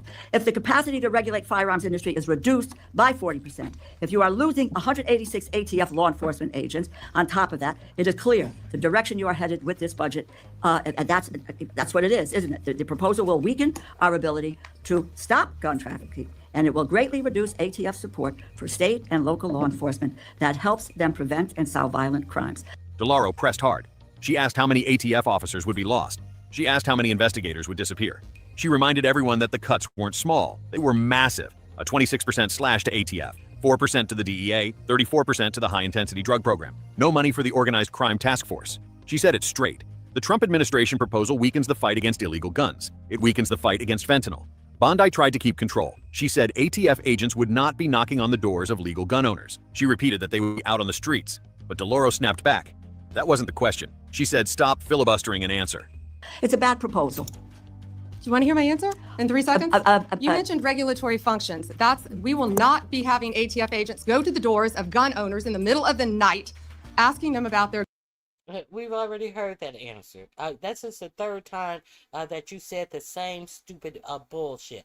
Trying to make your I believe in the Second Amendment. Oh, hillbillies feel comfortable as if anybody was knocking on their doors in the middle of the night coming after their guns. This is the third time you try to satisfy the right gun-loving part of America that we're not going to come for your guns.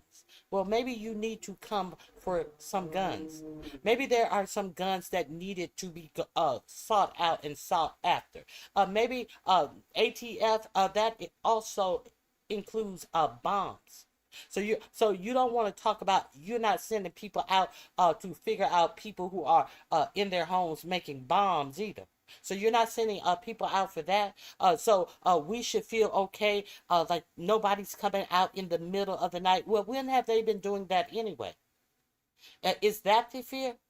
Is that the fear? As you guys ignore all the school shootings and give thoughts and prayers, but want to shut down the whole motherfucking government when a right-winger who is bringing so many young college students into your folds? Is that what we're doing? Let's continue. Guns, period. They will be out on the streets with DEA, guns and drugs. How many are gone? We are not, it will be attrition. We are not firing agents. They will be working. How many have taken attrition? Can I tell you that they all want to be on the streets? They want to be doing their jobs. They want to be. But you're getting them off the streets. this really doesn't make any sense. Every time there's a hearing with her, she acts as if she doesn't hear any questions asked of her. She comes up there with an agenda to say what she wants to say, as if no one has asked her a question. This is madness, and this is who's over our Department of Justice. What do you think is going to happen after they get all of these Mexicans out of here and all of these Hispanics out of here?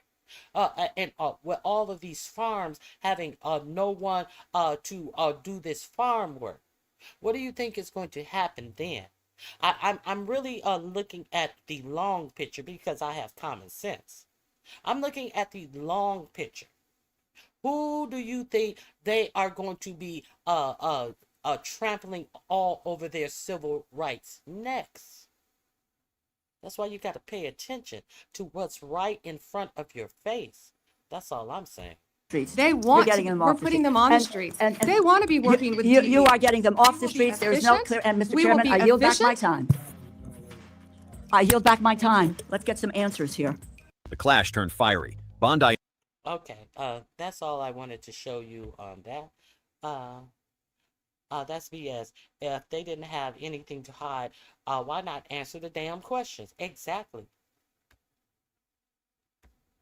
I thank you for coming back, Lena. Now, there are, if you guys, I told you yesterday about the black college student who was found hung on, I think, what is the name of the school?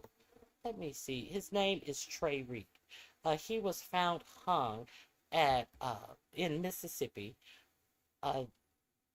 The name of the, I think it was Delta, Mississippi Delta. Let me find the article. Hanging from a tree on the campuses of Delta State University.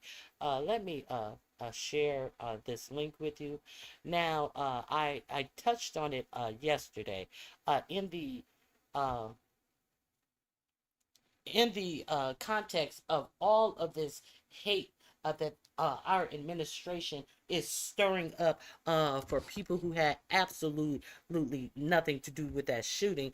I had previously told you about all of the different universities, historically black universities, that had to go on lockdown because they were being harassed and getting so many threats. So this came on the heels of it in a Mississippi town. Now they have had many other racial incidents at Delta State University. I remember reporting on one black guy being beat up by a whole bunch of white guys, and I think they arrested the black guy instead of the white guys. And so there's that. The family of a black student, Demontrevon Trey Reed, who was found hanging from a tree on the campus of Delta State University, is seeking an independent autopsy. We want answers, and we're going to launch our own independent investigation to get those answers. Vanessa J. Jones, an attorney representing Reed's family, said during a press conference on Tuesday. We will seek answers independently from Delta State University and from the coroner's office, and if need be, independent from the state coroner's office, because we need answers as to what happened to Trey Reed. Newsweek has contacted Jones' office for comment via email sent outside regular business hour. Boulevard County Coroner has been contacted for comments via email. Why it matters. The body of the 21-year-old student was found hanging from a tree on the university campus near the pickleball courts. Near the pickleball. See, that's clue number one. Near the what black student even knew where the pickleball courts were?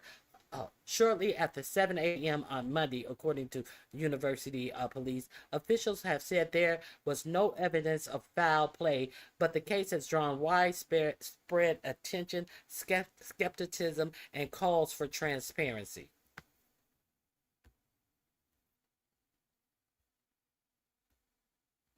Hold on. Let me get back to that.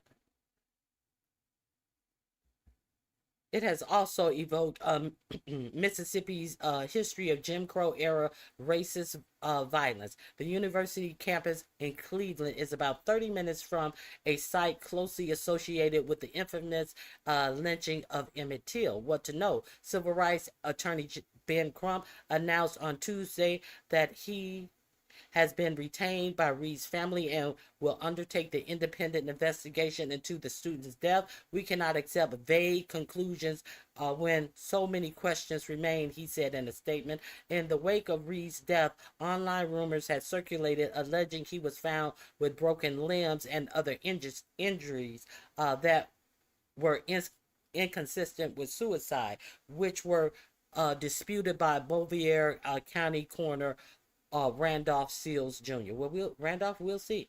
When I reported this story, I said that there had been reports of him having 3 limbs broken. I did not know if it. I just was reporting what was being reported at the time. In a statement reported by local news, there was also, if I can remember correctly, bruising to his face and hands. In a statement reported by local news outlet, Seals said in a preliminary examination found Reed did not suffer any laceration, contusions, compound fractures, broken bones, or injury consistent with an assault. Seals said Reed's body was in the care of the coroner's office and will be transported to the Mississippi Crime Lab. Bethel State University Chief Police Michael Peeler said the investigation into Reed's death is ongoing. The investigation is being assisted by the Mississippi Bureau of Investigation as well as the local police and sheriff's deputies, he told reports. What people are saying, attorney Vanessa J. Jones said Reed was a joyful, full of life, eager to be at the university. She said, where the cameras?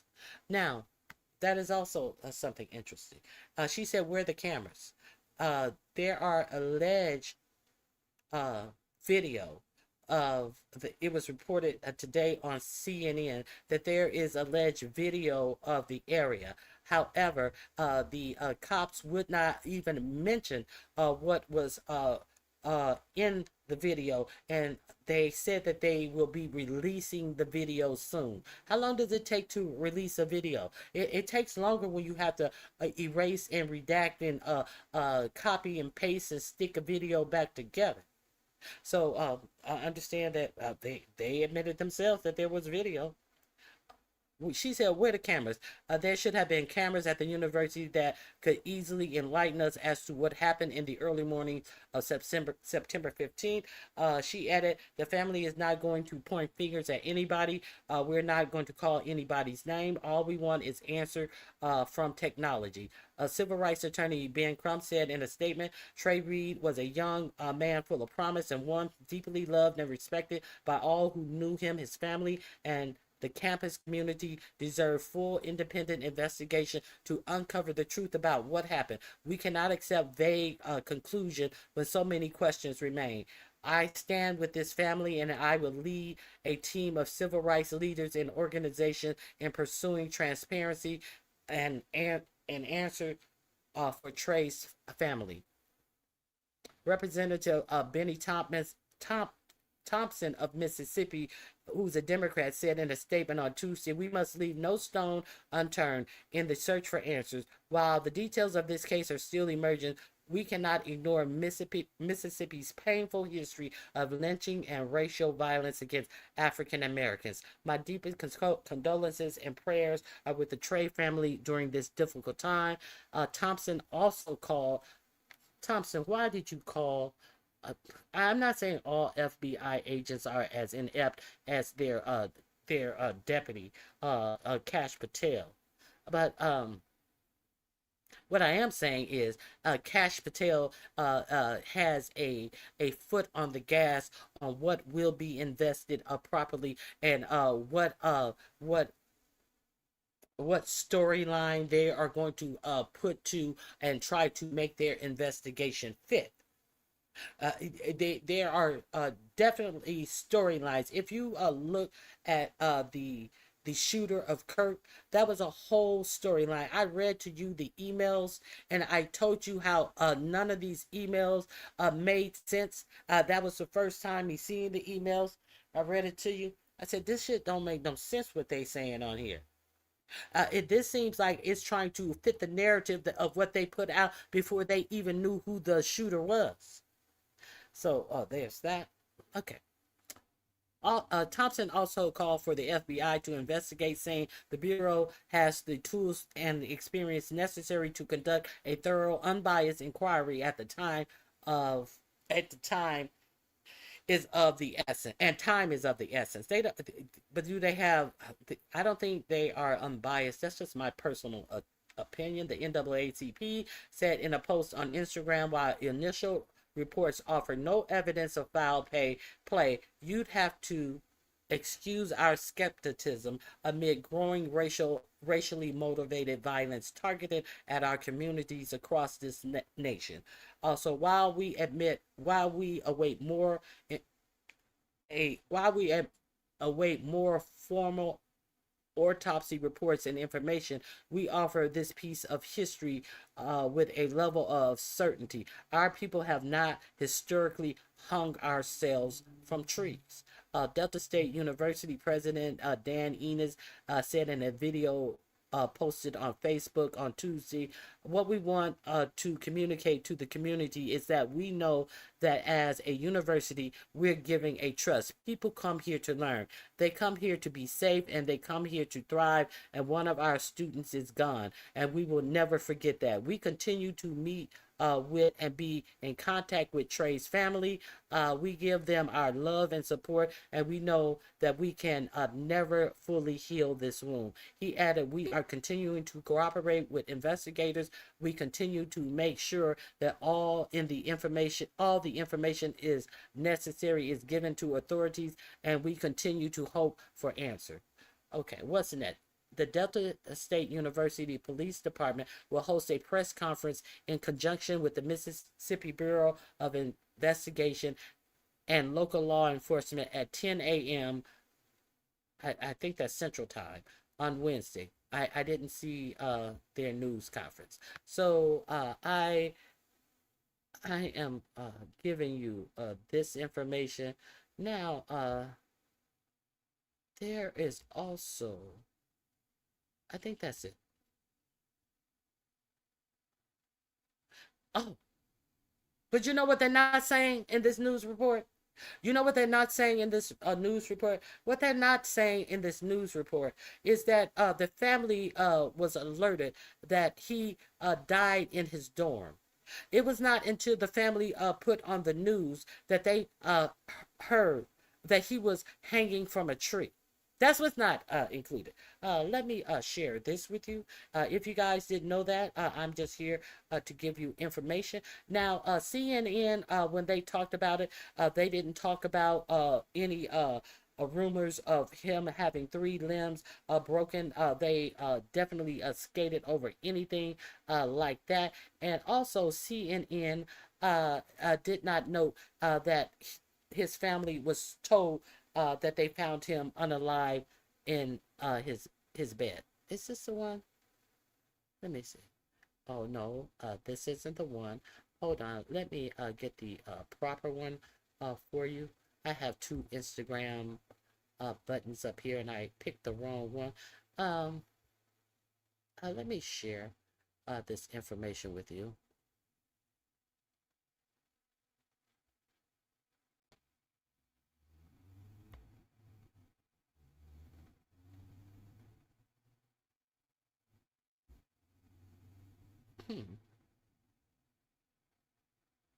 Maybe it is this one.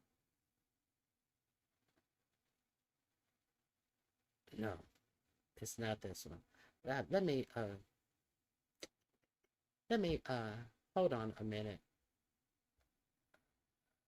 Let me go back and find this link for you real quick. Let me find this link.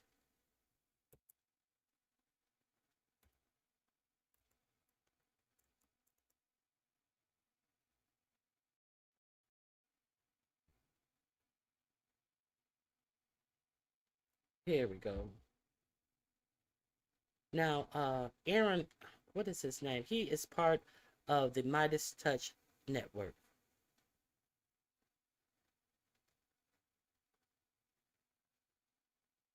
Here we go. Here we go, right here. All right. Let me share this with you because I always share where I get my information from.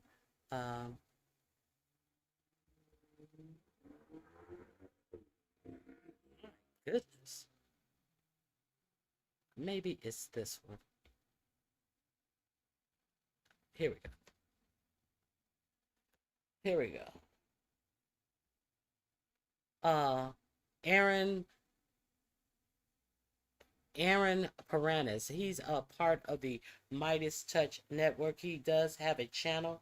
I'm gonna drop this link in my chat box. Well, no, this link is already in my chat box. Let's hear his reporting of this. From a tree in Mississippi. According to the Mississippi Free Press, the family of Reed is now demanding an independent autopsy.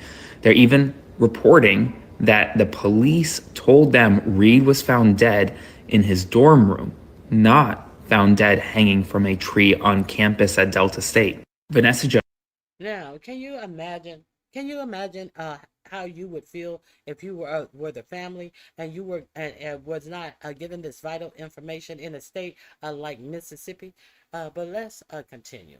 Jones is the attorney for Trey Reed's family. She told a press conference, and according to the Mississippi Free Press, that the family does not know exactly what happened to Reed on the 15th. That at approximately at 9:15 a.m., the Grenada County Sheriff's Department informed the family that Reed had been found dead in his dorm room in his bed. They then learned from the media, essentially, that he was found actually hanging from a tree. And the media seemed to know about his death before the family. They are demanding an independent investigation. This is a story that needs to be front and center right now.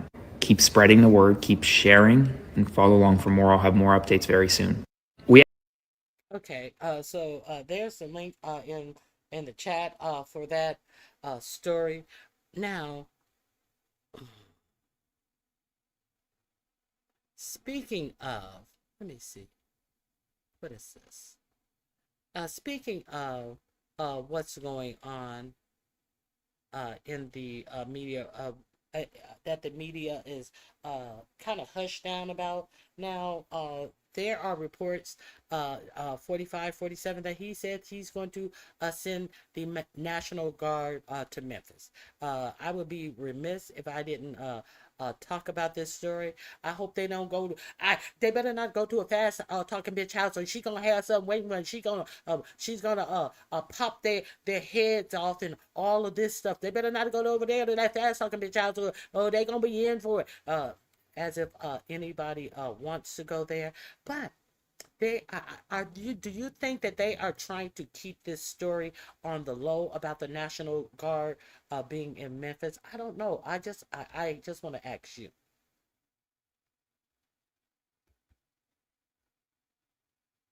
How they get two tanks.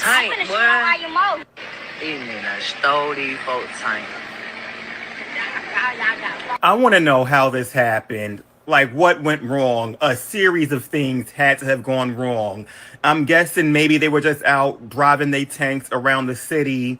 They got hungry. They pulled over at a McDonald's. The tanks couldn't fit through the drive-thru, so they had to just park the tanks and go inside. Maybe they left the doors open. Maybe they left the tanks turned on. Maybe the key was still in the ignition. I don't know. But these people found those unoccupied tanks and they just took them. Now they just in this apartment complex riding around the parking lot in these stolen tanks. This National Guard project just doesn't seem to be working out the way it's supposed to. I don't know how they plan on getting the tanks back, because how do you take a tank from somebody? I do look forward to seeing more tank content from Memphis. So, if you don't know, the Trump administration has deployed the National Guard to Memphis, Tennessee. Now, somewhere, some way, I don't know how, but something went terribly wrong. And now the citizens of Memphis, they pretty much took 2 tanks from the National Guard. Here's the video. Stole these folk tank, boy. These niggas stole these folk tank. How they get 2 tanks. Tank, boy. These niggas stole these folk tank. Okay, that was out here. No, so sad. Oh, you're talking about the death. Now, that did not happen. That happened years ago. I saw somewhere that happened 3 years ago. But it was put out there. I guess that was a little joke that they put out. So I just wanted to share a little jokey joke with you guys. But this is no joke. Hold on, let me see something. All right, this is no joke.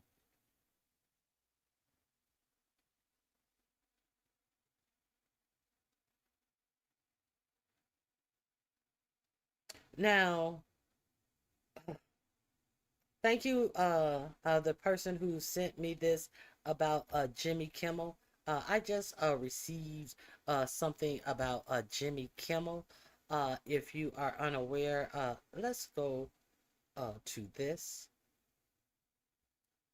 It seems like he has been suspended indefinitely. Let me see what this story is giving. Because of comments that he said about Charlie Kirk. I don't watch Jimmy Kimmel, but let's see. Jimmy Kimmel Live has been suspended indefinitely following comments made by Kimmel regarding Charlie Kirk's death. So let's get into this story.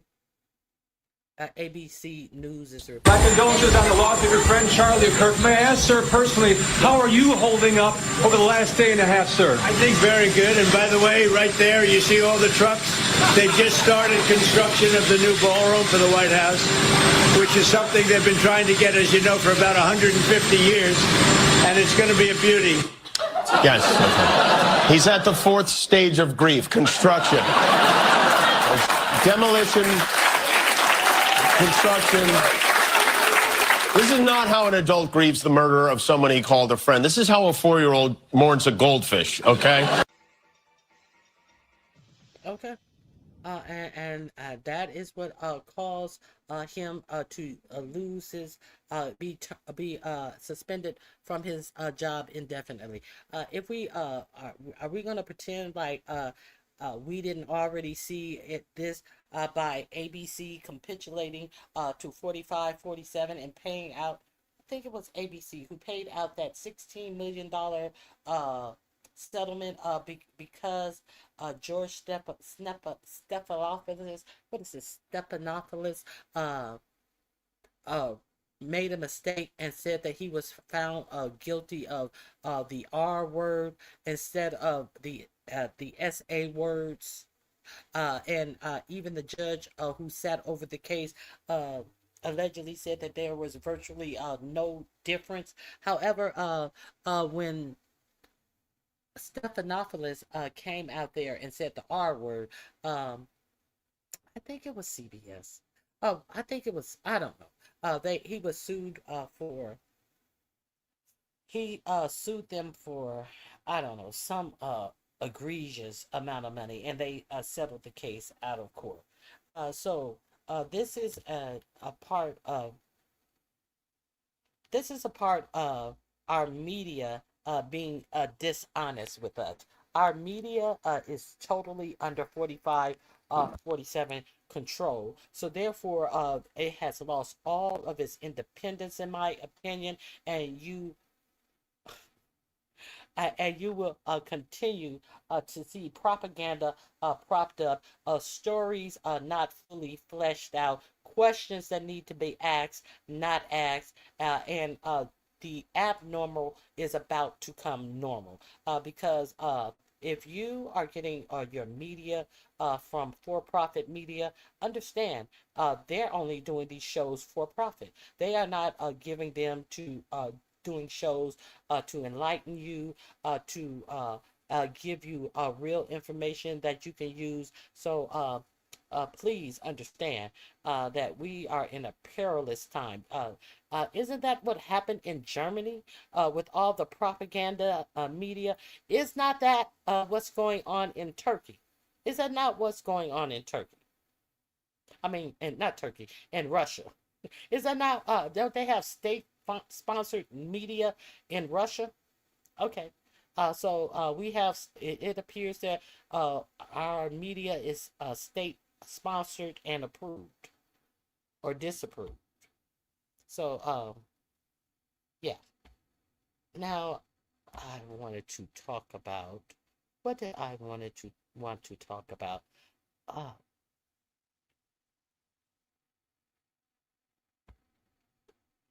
Let me go back. Speaking of which,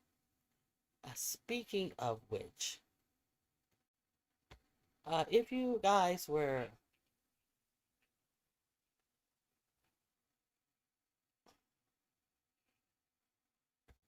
hold on, let me give you this. Now y'all know that Juneteenth is celebrated because many states did not get the memo that slaves were freed. If you are unaware of why we celebrate Juneteenth, hey, let me.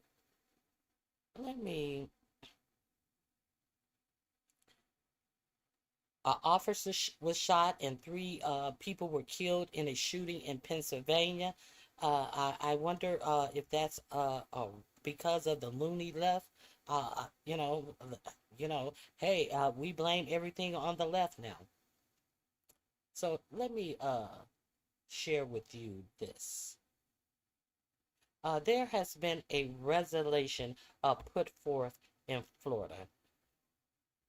And I just want to know how you guys feel about this resolution that has been put forth in Florida.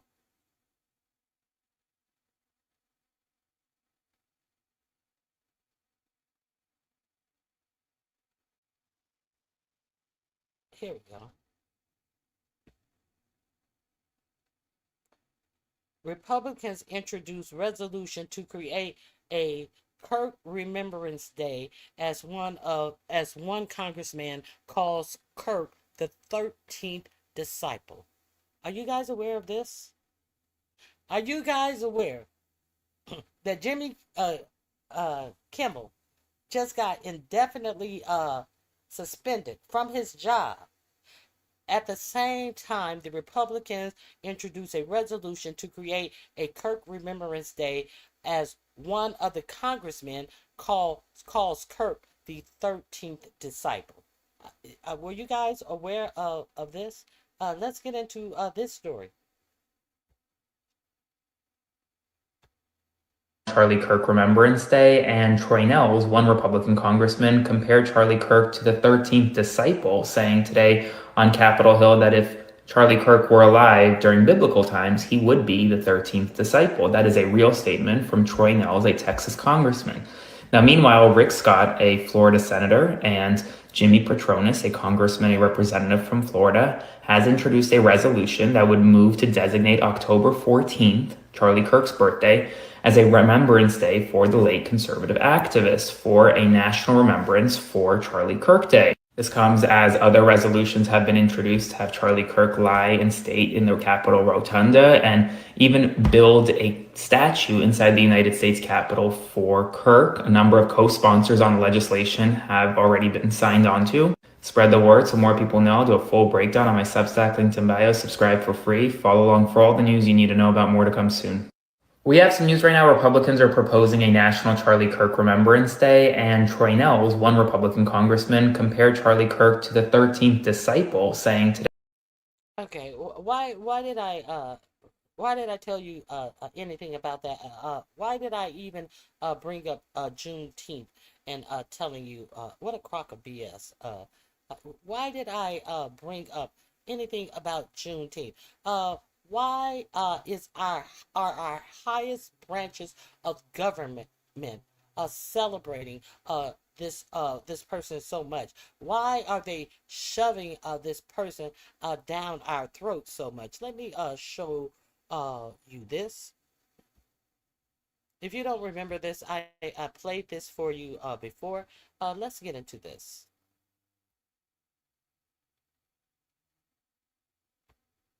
People are going to be saying Happy Juneteenth. It should not be a federal holiday, and I'm on my way to work. Have a good day. Okay, everybody, a lot of people are going to be saying Happy Juneteenth.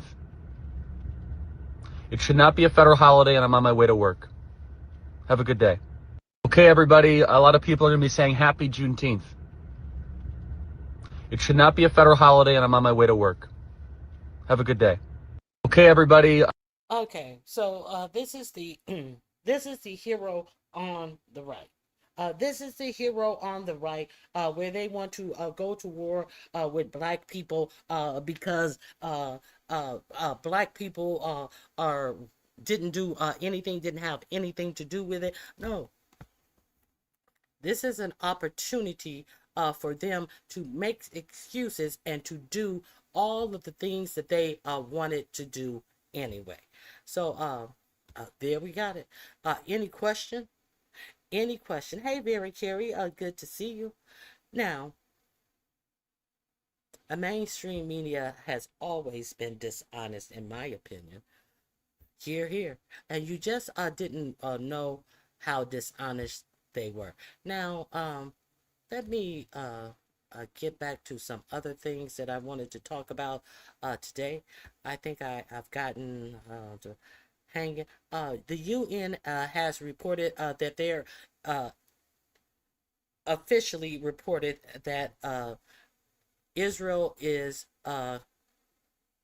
doing a genocide on the Palestinian people. Now, with this report of the UN saying that there is official genocide going on in Gaza, it also opened up solutions that are supposed to be bought upon Israel. Now, in that including arresting high-ranking Israeli officials, which means that 45, 47 will probably have him back in the United States on an official trip, sitting in the White House. That also includes taking any money and denying any money to Israel. The money that the United States have consistently been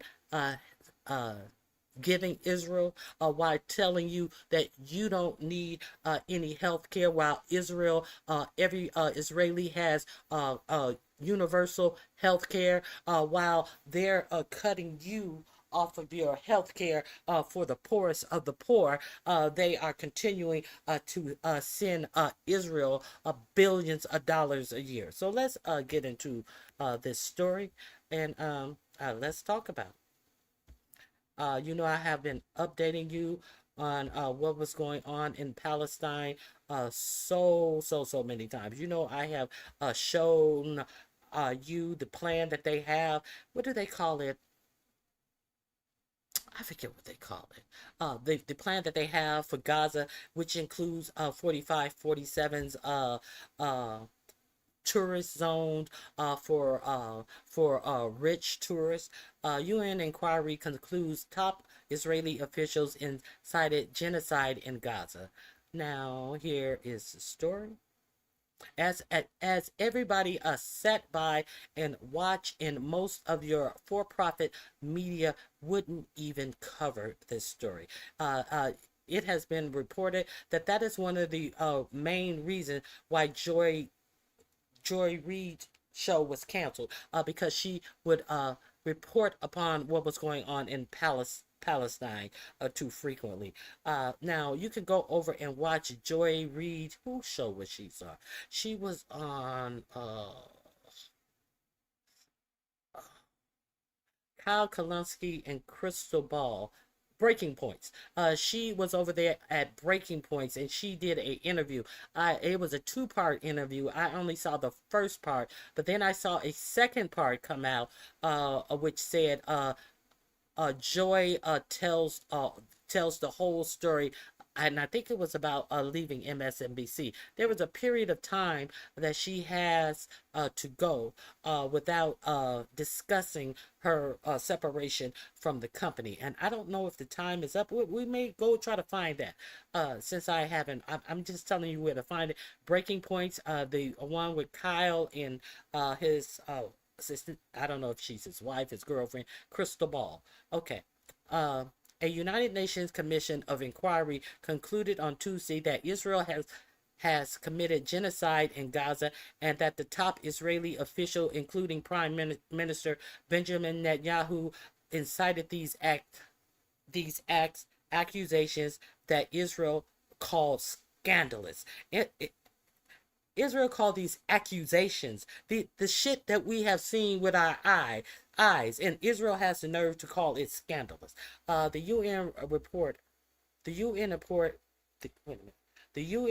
issued as Israel announced the start of a ground operation in Gaza City, the final solution, cites example of the scale of the killings, aid blockage, forced displacement, and the destruction of a fertility clinic to back up its genocide finding, adding its voice to scholars association and right groups that have reached the same conclusion. Hundreds of UN staff signed a letter to human rights chief asking him to call Gaza war a genocide. An opinion piece says genocide is a process, not an event. I don't know. I haven't read that. Today, we witness in real life how the promise of never again is broken and tested in the eyes of the world. The ongoing genocide in Gaza is a moral outrage and a legal emergency. Nave Pillay, head of the Commission of Inquiry on the Occupied Palestinian Territory and a former International Criminal Court judge, told Geneva Press Briefing. Okay.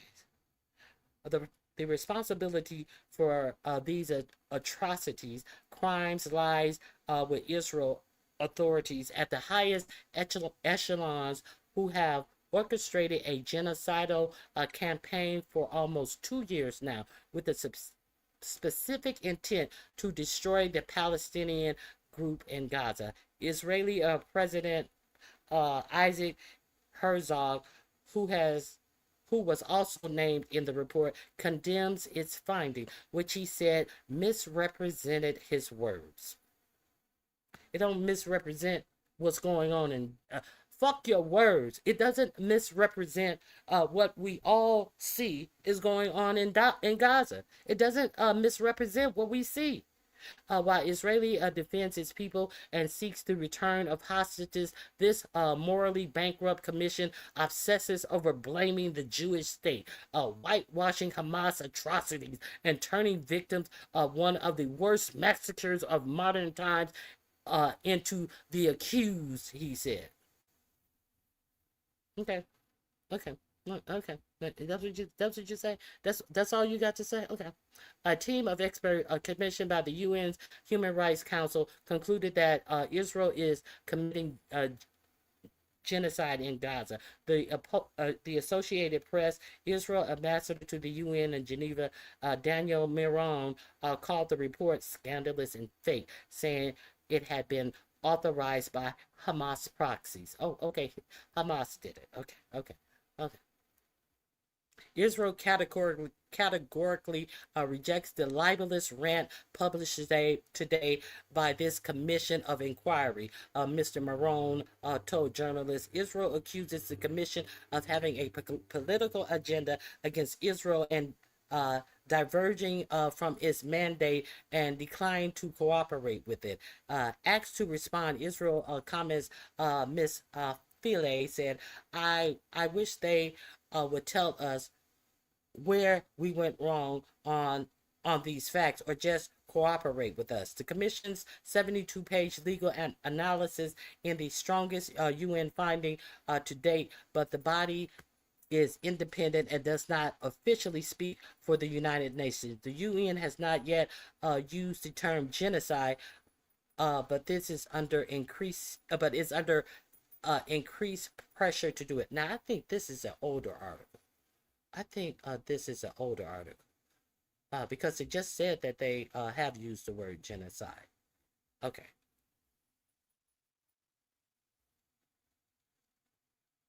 Ms. Finlay says she hoped the UN Rights Chief Volker Turk and Secretary General Antonio Guterres would read the report and be guided by the facts. Israel is fighting a genocide case at the International Court Justice in The Hague. Yeah, they're already fighting one case. So now it appears they may be fighting the second one. It has rejected such accusations, citing its right to self-defense after the deadly October 7, 2023 Hamas attack that killed 1,200 people and resulted in 251 hostages, according to the Israeli tallies. The subsequent Gaza war has killed more than 64,000 people, according to the Gaza health officials, while a global hunger monitor says that part of the territory is suffering from famine. The link is in my description box. The link is in my description box. 64,000 people in Gaza. The subsequent war in Gaza has killed more than 64,000 people. 1,200 were killed in Israel. Let me go to the revisions. Let me go to the revisions, because actually these numbers of deaths have been revised. So let me find that for you right quick. I do have it in my notes. Oh, I'm gonna have to go over there. They do have it, and I do have it in my notes. Here we go. I think this is it. I'm gonna have to go to the. Hold on one second.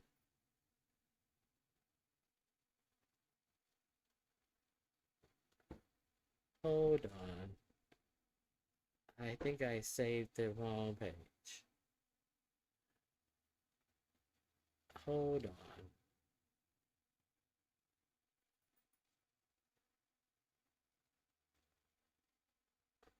They revised the number of people who were killed in Gaza. I don't want to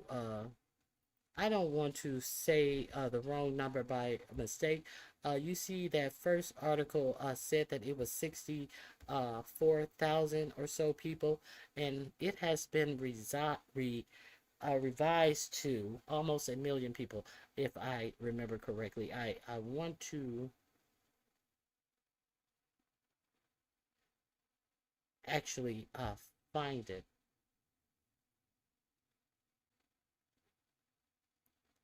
Hold on one second. One more try.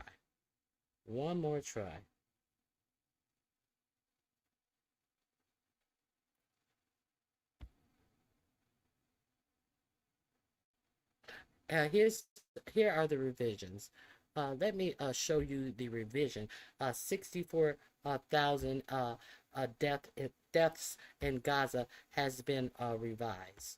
So let me share with you the revisions.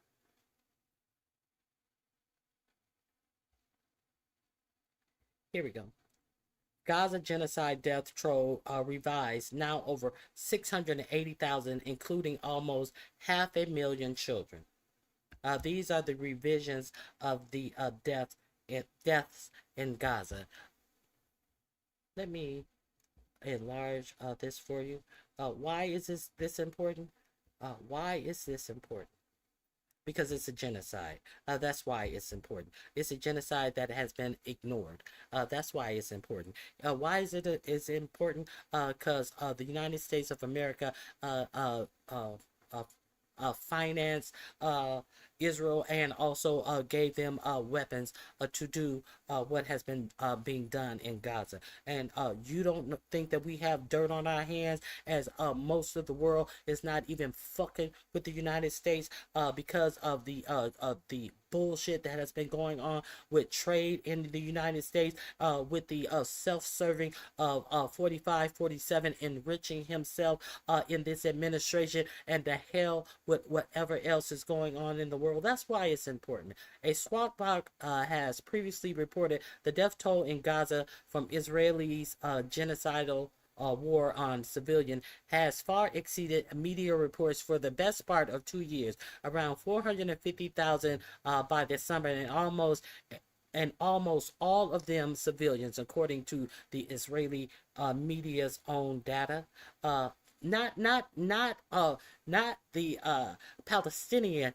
Palestinian data, the Israelis' own data. But the latest analysis published in medical journals, The Lancet, puts the estimated death toll for far higher, and the proportion of children among the victims of Israelis' terrorism even higher than the 50% previously estimated.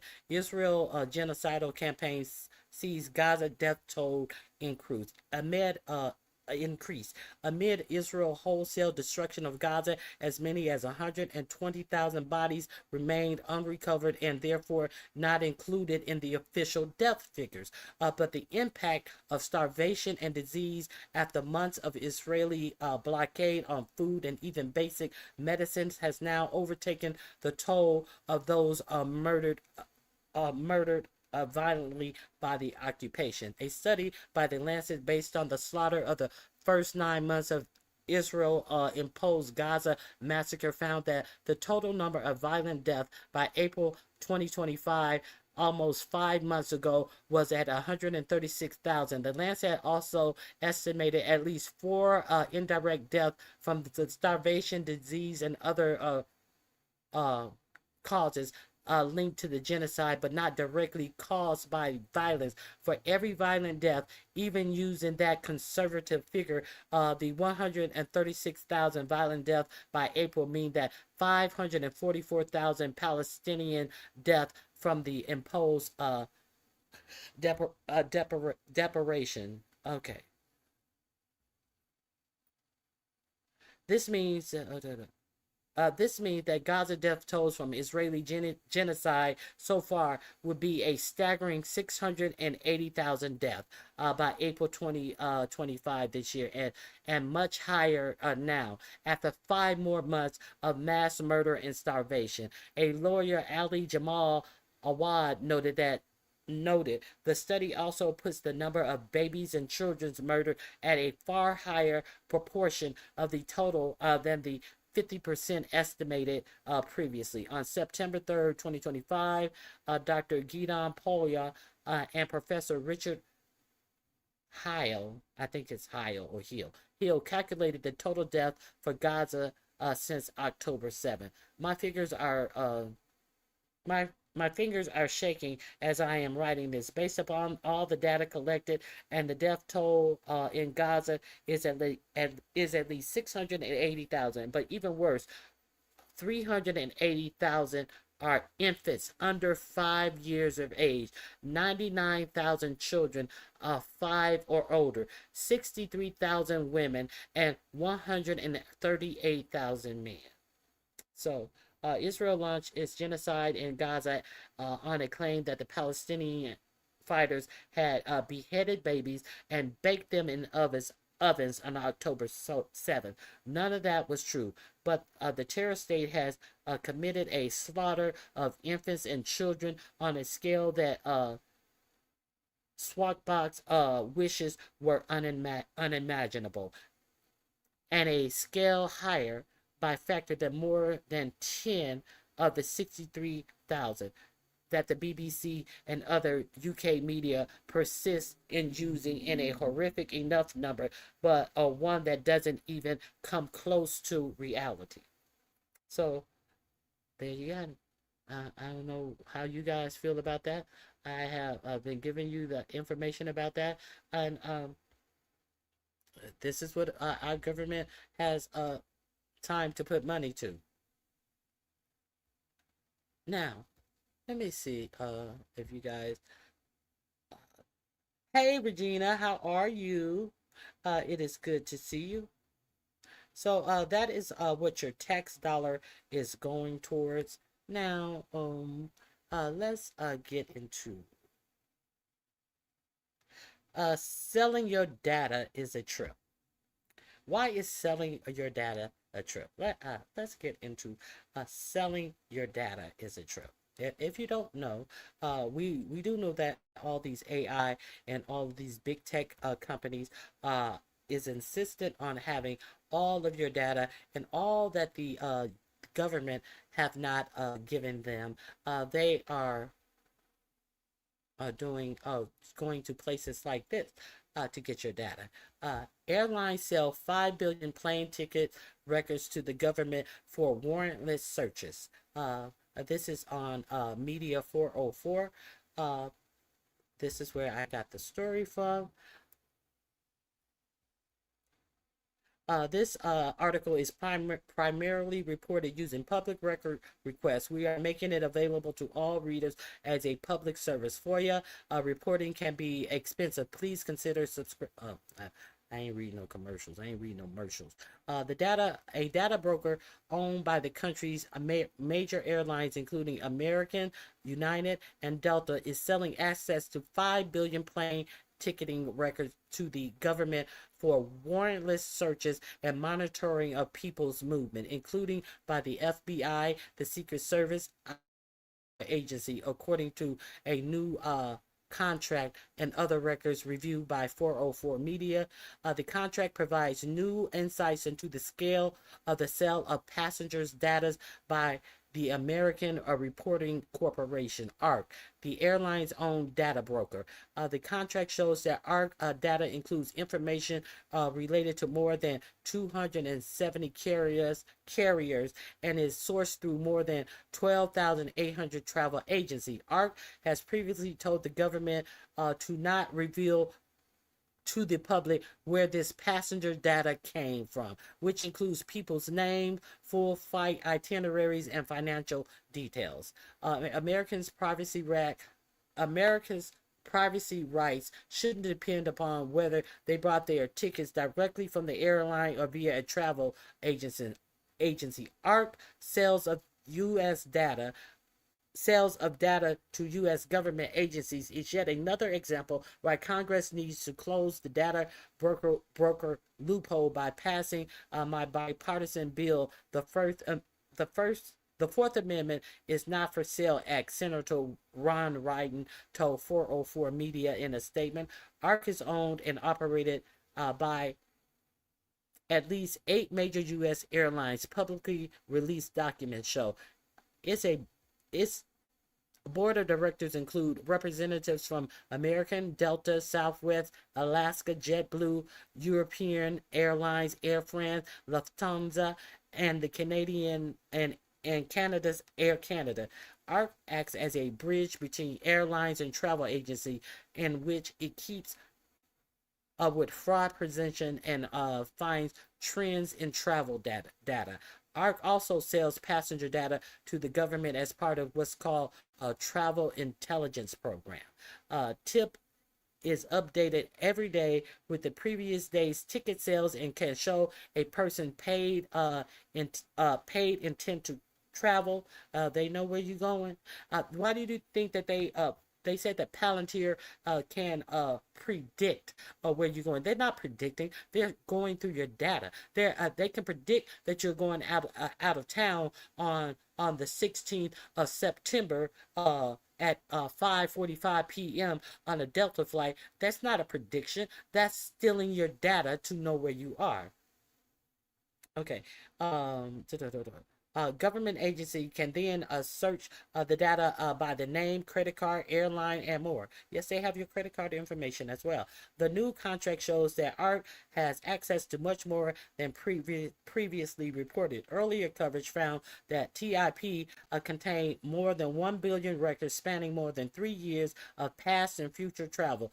The next contract says that ARC provides the government with 5 billion ticketing records for searching capabilities. Do they need a broke down Negro to make the prompts? I don't know. I doubt it. 404 Media obtained the contract through FOIA requests with the Secret Service. The contract indicates that Secret Service plans to pay ARC $885,000 for access to the data stretching into 2028. A spokesperson for the agency told 404 Media, the U.S. Secret Service is committed to protecting our nation's leaders and financial infrastructure in close coordinated with our federal, state, and local law enforcement partners.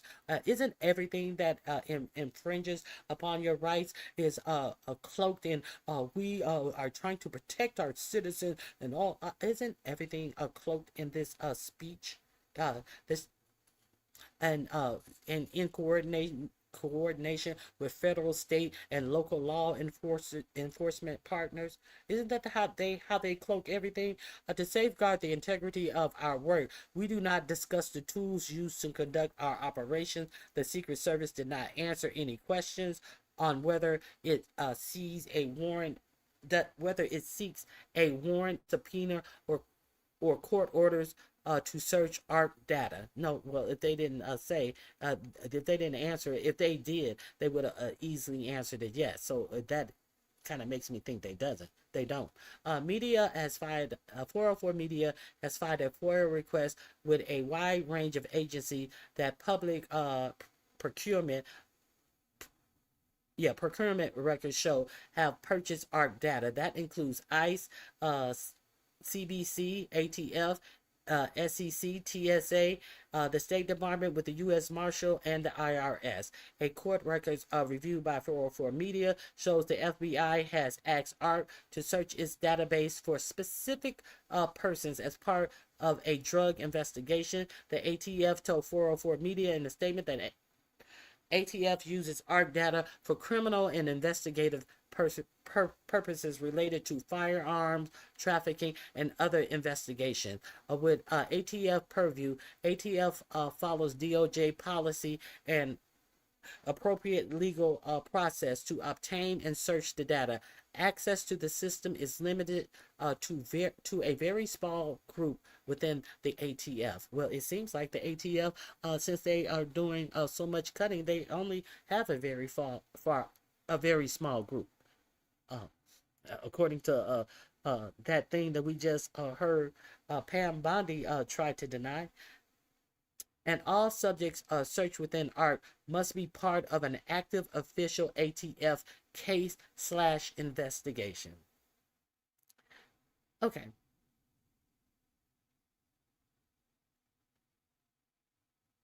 ARC spokesman told 404 Media in an email that a tip was established by ARC after September 11, 2021 terrorist attack and has since been used by the U.S. intelligence law enforcement community to support national security and prevent criminal activity with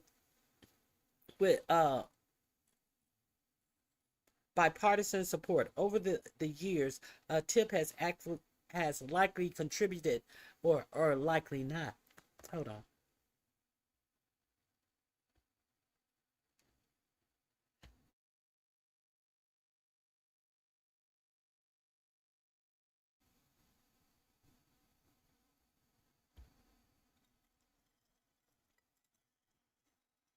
Hold on.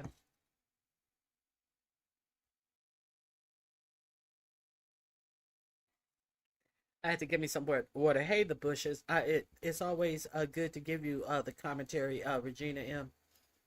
Where am ARC spokesman told 404 Media in an email that TIP was established by ARC after the September 11, 2021 terrorist attack and has since been used by the U.S. intelligence and law enforcement community to support national security and prevent criminal activity with bipartisan support. Over the years, TIP has likely, not definitely, but just kind of likely, contributed to the prevention and the apprehension of criminals involved in human trafficking, drug trafficking, money laundering, sex trafficking, national security threats, terrorism, and other imminent threats of harm to the United States. So it's all done with an app. It's so our now this is really kind of interesting. They're telling you that this collecting your data is allowing them to do all these things in all of these area of crime. So, was I wrong in telling you how important your data is to these data banks of these for-profit companies that are securing all of these contracts to share all of your data? Now, they're telling you that this data that they're using at the airport can stop all of these crimes. So when we understand that companies like Palantir plans to take over all of this aspect of policing the United States, do you think it's far-fetched? Because they trying to tell you that's who's doing it now. They're cutting the budget for actual physical people who doing it now because they are so entrenched that Peter Thiel and all of these tech billionaires have the solution to do it better. Therefore, they don't need to employ as many workers. You heard Pam Bondi sit up there and deny that over 500 people have lost their job in their blending together the ATF and what was the other agency and that and the DEA. Over 500 people have lost their jobs. But unbeknownst to you, we have technology giving all of these agencies all your personal information up and into your credit card. Okay. I'm just giving y'all the stories. Let's move on. I'm just giving y'all, I am really just trying to give you guys the information. Do with it as you please. Let's see. I do have something else. The hangings, the UN reports, are they believable?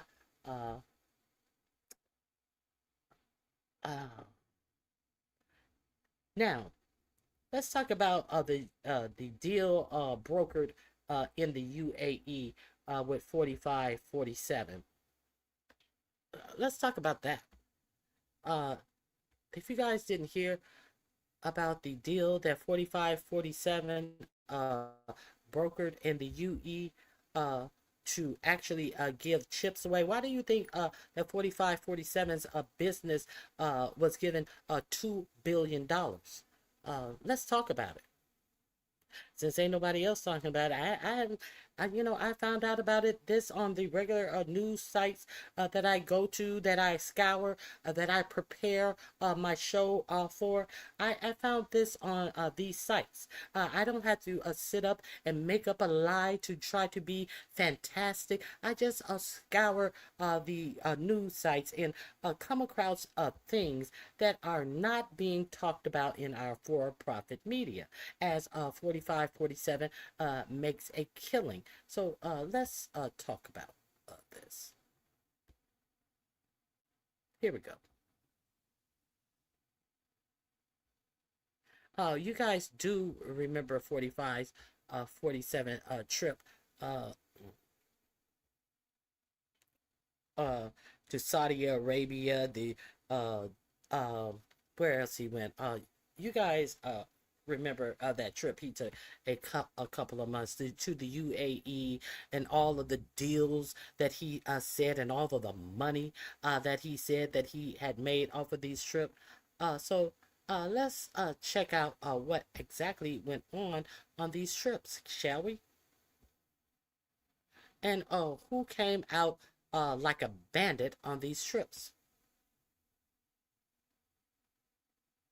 Your Excellencies, distinguished guests, in recognition of President Donald Trump's exceptional efforts to strengthen the long-standing ties of friendship and strategic partnership between the United Arab Emirates and United States of America, I am honored to announce that His Highness Sheikh Mohammed bin Zayed Al Nahyan bestows the Order of Zayed upon President Trump.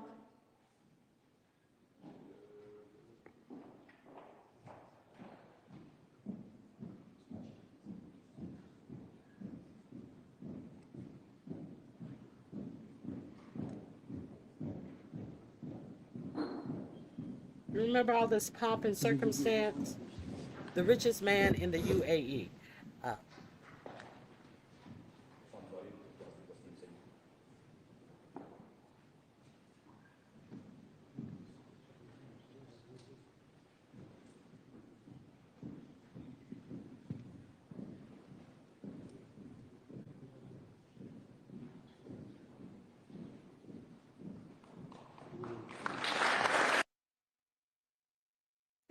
Okay. Your Highness. If you don't remember it, let's get into it though. What does any of this mean? Let me share my screen with you again. Now, $2 billion gives them access to these chips that they never wanted to go over to the Middle East. That Biden made sure that the Middle East couldn't get in on this chip deal. But you know that 4547 made himself owners of one of these, what is it, Intel. So it seems like $2 million goes into 4547 World Financial setup, and then strangely enough, they were brokering this deal to let UAE get chips. This wasn't a quid pro quo. It was just a coincidence that these two deals were going on at the same time in this visit. They want you to believe. Let's continue.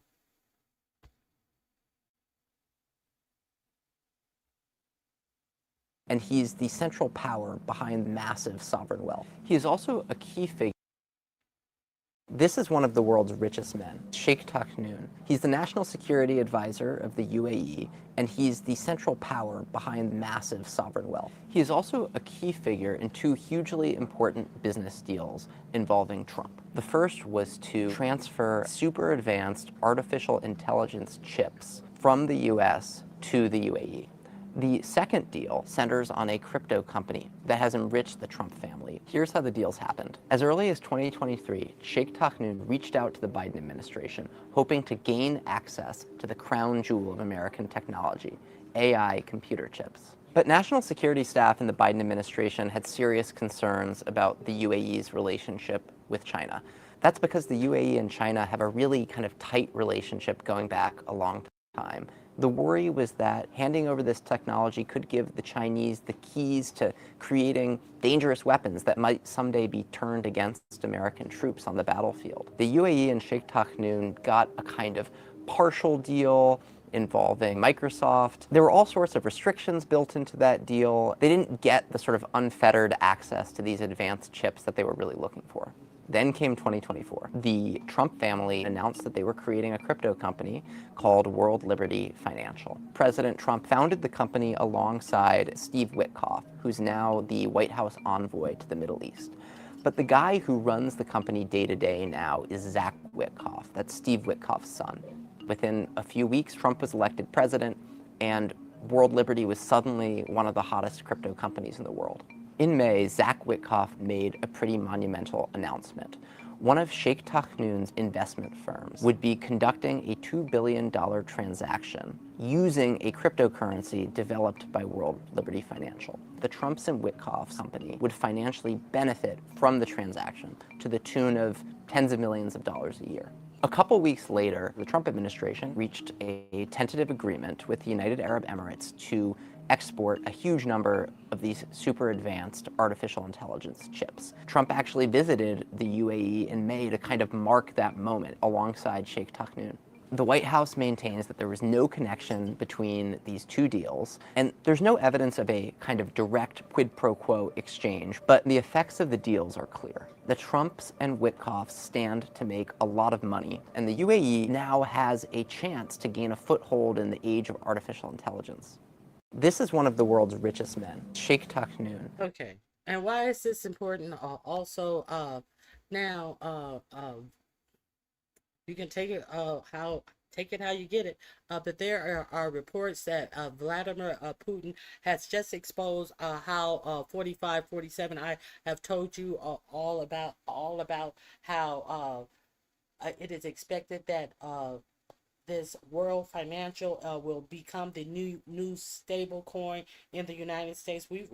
Anybody who comes over to Ronnie, y'all know about 45-47 stable coin, and you guys also know how it is being predicted that 45-47 will be taking money out of the treasury to prop up this stable coin, and it doesn't and he already has $2 billion to make it look attractive.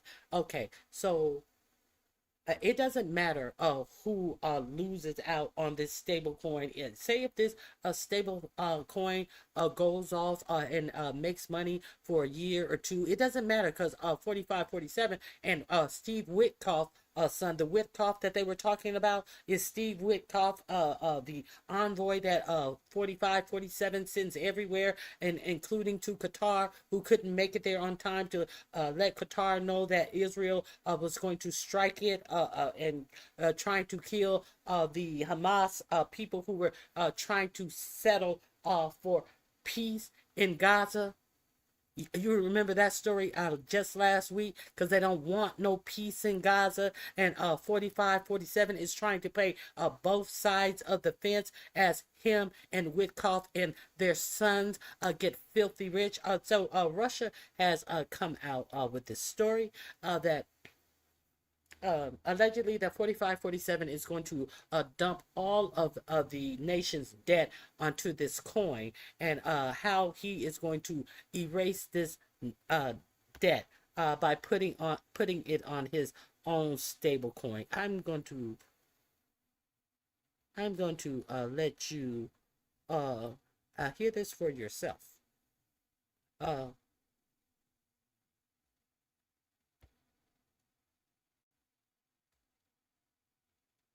People taking away our freedom and privacy, but that is a Here we go. Russia has blown the whistle on a U.S. devaluation scheme. America is trying to change the rules in the gold and cryptocurrency markets. Remember how much debt they have, $35 trillion. Dropping a global bombshell this week, accusing the U.S. of plotting to erase its $37 trillion debt burden by taking said debt, shoving it into crypto, devaluing it, and then resetting the system with a gold revaluation. A series of moves that wouldn't just impact those using cryptocurrency, but would impact the entire dollar system, meaning your savings, your retirement, your paycheck. But the scariest part is that the plan is already in motion. In case you missed it, Anton Kobiakov, a senior advisor to Russian President Vladimir Putin, made a bold claim this week at the Eastern Economic Forum, stating that the United States is preparing to reset the system, using crypto and gold to erase its massive debt burden. Driving everyone where? Into the cryptocurrency cloud. Right now they have a $35 trillion currency debt. They move it into crypto, into the cloud, devalue it, and start from scratch. But here's where it gets interesting. Just a few months ago, President Trump signed into law the Genius Act, legislation that creates regulatory framework for stablecoins. Stablecoins being a type of cryptocurrency that maintain a stable value by being pegged to a real-world asset, such as the dollar. But not all is as it appears. On the surface, it was hailed as innovative and the U.S. adopting a new digital world that will keep us competitive. But if you look a little bit closer, there are many who say this is the foundation and legal framework for the United States to use these stablecoins as a lifeline for our debt. None of this even takes into consideration the fact that these stablecoins could also be a Trojan horse for financial control over the American people, taking away our freedom and privacy. But that is a separate video that I've already covered. If you want to watch that, I will link it below. But back to the government scheme. It's no secret that as U.S. debt soars past $37 trillion, the U.S. is facing a buyer's crisis. Foreign central banks are dumping treasuries and moving into gold, a clear sign of declining trust in the dollar. In fact, as Kobiakov himself said, the U.S. is very eager to solve the problem of declining trust in the dollar. This is a massive problem for America because the fewer the buyers there are, the higher the yields, meaning higher interest rates that the U.S. then has to pay just to keep the system afloat, making it harder for us to roll over our debt or inflate away our debt, essentially compounding the debt crisis we already have. Enter stablecoins. These digital tokens that are backed one-to-one by U.S. treasuries essentially create an artificial demand for our debt, propping up the entire system and giving us the lifeline we need. But before I explain how the pump and dump would work and how gold plays a role, I want to hear from you. What do you think? Do you think that Russia is exposing the U.S.'s plans, or do you think that they're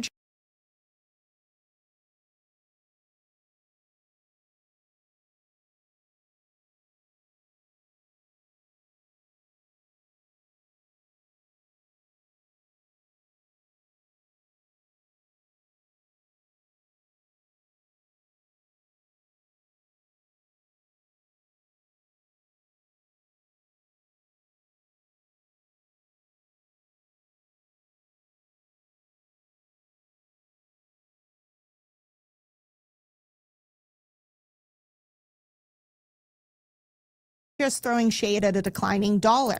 Let me know your thoughts in the comments below. Now imagine if the U.S. pushes adoption of these stablecoins, either by policy, regulation, or promoting them as the new safe digital dollar, all of which, by the way, is already starting to happen. Foreign investors in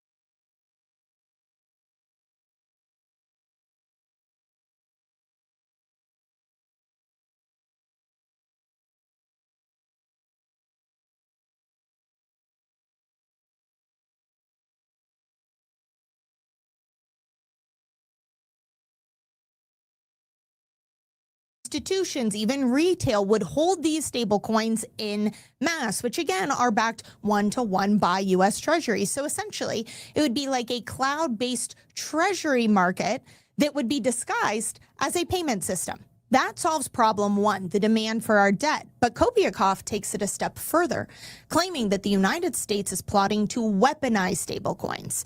Essentially, once enough U.S. debt is tokenized into these stablecoins, that's when they will turn around and depeg or devalue them. So instead of being one-to-one, one stablecoin to one USD equivalent, maybe it's one stablecoin to 50 cents USD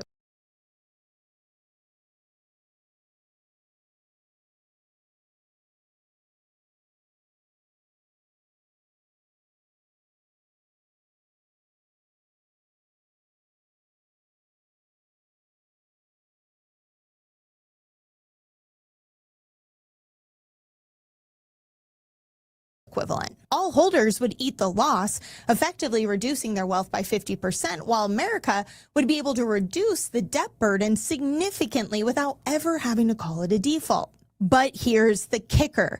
Even if you don't have any cryptocurrency, even if you never touch a stablecoin, this devaluation won't just hit foreign nations.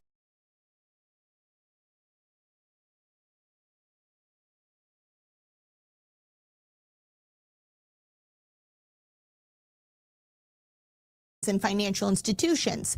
It will hit all dollar-denominated assets, everything within the dollar system, your savings, your retirement, your paycheck. All of it would lose value overnight. And if you still don't believe me or you think that this will never happen, it already has. Something that Kobiakov has the you-know-what to call out on a global stage. The U.S., just as it did in the 1930s and 1970s, will solve its financial problems at the expense of the entire world, driving everyone where? Into the cryptocurrency cloud. Over time, when part of the U.S. national debt is placed in stablecoins, the U.S. will devalue that debt. In the 1930s, he's referring to gold confiscation, when the U.S. pulled a fast one on the American citizens, confiscating their gold bullion. Rare and collectible coins were exempt, which is one of the many reasons why it is so important that when we talk about a gold revaluation, or you're considering your own gold and silver strategy, that you work with someone who understands history, right, and the different functions of gold and silver. But President Roosevelt back then in the 30s, he revalued gold from $20.67 an ounce to $35 an ounce, effectively wiping out 41% of purchasing power of the dollar for everyone who held dollar bills. Then we have the 1970s when he is referring to America's default. Yes, default. I said the word. America defaulted on its promise. I didn't realize I was on mute. I said that if you don't think it can happen, a lot of people, oh, that ain't me. It ain't gonna happen to me. And I also said that the 50 to 1, you may lose 50 to 1, knowing the greed and the arrogance of this administration. You may lose $1 to 1 penny. You think they're gonna give you 50% on the dollar when they are so unabashed with their greed in this administration, and the wealth gap that has accumulated over the years, and they pretend like it's something that you are doing wrong, while the richer are the wealth gap has expanded so wide and it's your fault. Do you think that they're gonna give you 50% on the dollar when they do this? I just wanted to give you guys the information of what you're seeing, and that is being lambasted as that is being put out here. That is so fabulous. Crypto. What is crypto going to do to you? It ain't gonna do nothing for many of you. But what is it going to do to you? If you recall, some of these coins, they don't even allow you to get into the coins unless you know somebody who can put you on. It's not like you can go to any broker and say, hey, I want to invest X amount of dollars into crypto. No. It's a private group on many of these cryptocurrencies. If you don't know, now you know. You would have known last week if you would watch me last week explain to you about the utopian cities that Peter Thiel wanted to create by invite only. You would have known months ago if you would have watched me tell you how, what is his name? Not Bill Gates, the other one, the Apple chair. How his wife wanted to create a utopia city in Central California, and they weren't allowed to do it. They wanted to have their own laws and rules. See, this is what they all want. They want to have their own laws and rules, and it's invite only. So, what am I saying? No, they don't call it discrimination. They call it invite only. You know how when they quit, when Brown versus Board of Education came into effect, they don't call it a segregation. They call it private school. Do you know how many schools in the South turned themselves into private academies at the Brown versus Board of Education? No, they weren't discriminating. It was just a private school. And when people like y'all applied to go to this private school, you were denied because it's a private school. Let's continue. Promise to foreign nations that they could convert their dollar holdings into gold. Over the next 10 years, the American citizens lost half of their purchasing power due to inflation. That global rug pull, that is what Russia is accusing the United States of plotting to. And do you think that 45, 47 doesn't want a control of the Fed for this very same reason, that he can have more votes in the governors at the Fed, and he will be appointing a new Fed chair in 2026? Do you think that is not the reason? Now, let's be clear. He did put Jerome Powell in the seat. His regular term is over next year. That is his Fed chair that he put in his first term. Who do you think he's going to put in his second term? We saw his first term where he actually really put people in government in position and fired them and bitched and moaned about them when they would not let him go over the fourth wall, past the fourth wall, go over any checks and balances. He bemoaned his choices at that point. This time, he picked no such people. He picked a whole lot of motherfuckers who are willing to do anything he says. You don't think he's going to do that with the next Fed chair? Why is that important? Because he's going to try to pretend like he's doing something for you. We already see he knows absolutely nothing about the economy working for Americans, but he knows how to bring money to himself. Let's continue. To do again. But the sad part is that it seems as though no one has learned their lessons from these past events. In each instance, when a currency devaluation has taken place, it is proven that it is the underlying asset, in all of these instances gold, that provides true wealth, power, and control.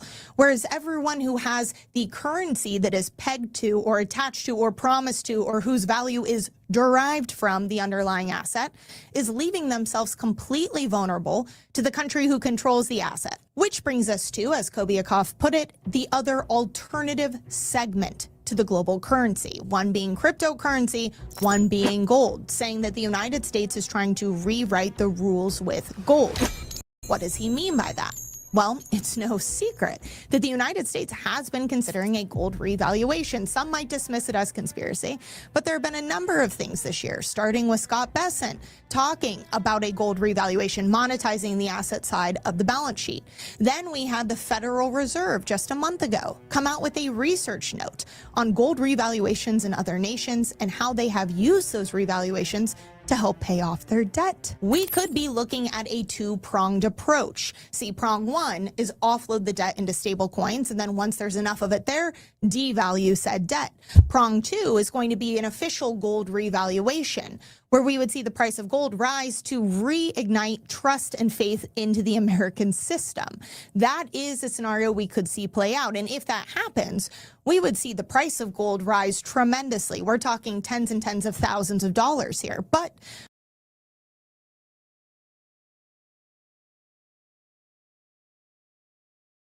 you're going to have to understand that they are going to have to do something with and about gold because like all these BRICS nations who had to trade on the dollar, they are stockpiling gold to trade amongst one another.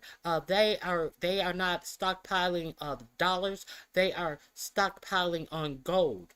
And 45, 47 is behind on it. So to make his goal seem more valuable, that is more likely what he will do. To make it appear as if the United States is not on the decline. Do you think that he's not going to revalue gold? Yeah, he's going to do that. He's worlds behind, and nobody is talking to you about what these other Asian nations are doing, as 45, 47 has isolated the United States and the United States trading and income. Let's continue. We might not even have to wait for an official gold revaluation to see the effects of what is being said. See, just the fact that this scheme is being called out on a global scale publicly could mean that we see central banks further accelerate their gold buying, a trend that they have already been doing the last couple of years, buying the most gold in modern history as they position themselves for this reset. But now that it's becoming public knowledge, well, they might try and front run any moves the United States is making. One, by buying more gold as quickly as they can, and two, by continuing to offload their treasuries, but maybe at a more rapid pace. Not only that, we could see different nations, the BRICS bloc, make bigger moves and position themselves at the center of the new financial system. In fact, Kobiakov said as much. The world isn't just moving to a new type of financial system. The world is moving away from fiat money and dividing into zones. But while I can't say with certainty what geopolitical alignments lie ahead or the timeline of these next moves, I can say with certainty based on history that the United States is up to no good. They will continue to choose to save the system at the expense of you. And the only way to truly protect yourself outside of that system is with physical gold and silver. The signs could not be any clearer. They're not even trying to hide it anymore.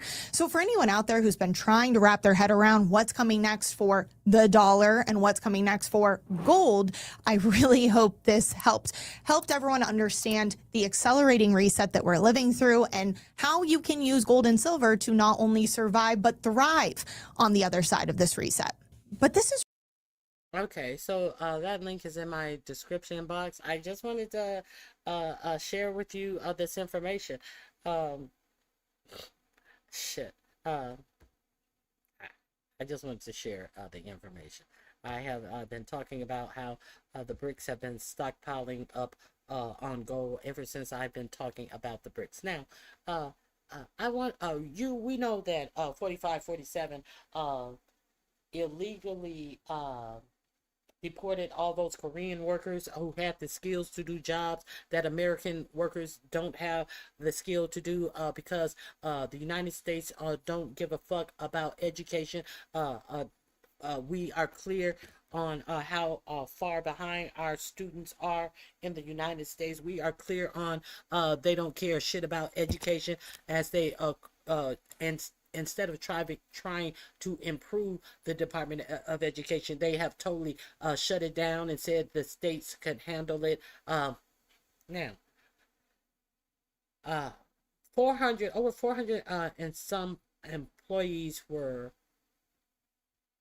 arrested at the Hyundai plant in Georgia, and they were setting up the plants that was supposed to bring jobs in manufacturing batteries, and I do believe car manufacturing as well. And so some Karen reported them. Some Karen reported them and said it's a whole lot of Asians over there. Y'all called ICE on them and was proud of it. And she was so proud of it that she came back and said, yeah, it was me. I did it. And y'all better quit sending me threats. Now come to find out that these Koreans, they do not and they are not going to come back to America. And so 4547 did a non-apology apology, thanking them for coming over and help setting up a company and doing things and teaching the American workers how to do the job. And then he turns around and says a job that the American worker will do better anyway. Can you imagine? This was in his apology. A job that the American workers will do better anyway. The job that you're teaching them. And we arrested you for it. I'm apologizing, and this is what I say in my apology. Non-apology apology. Let's get to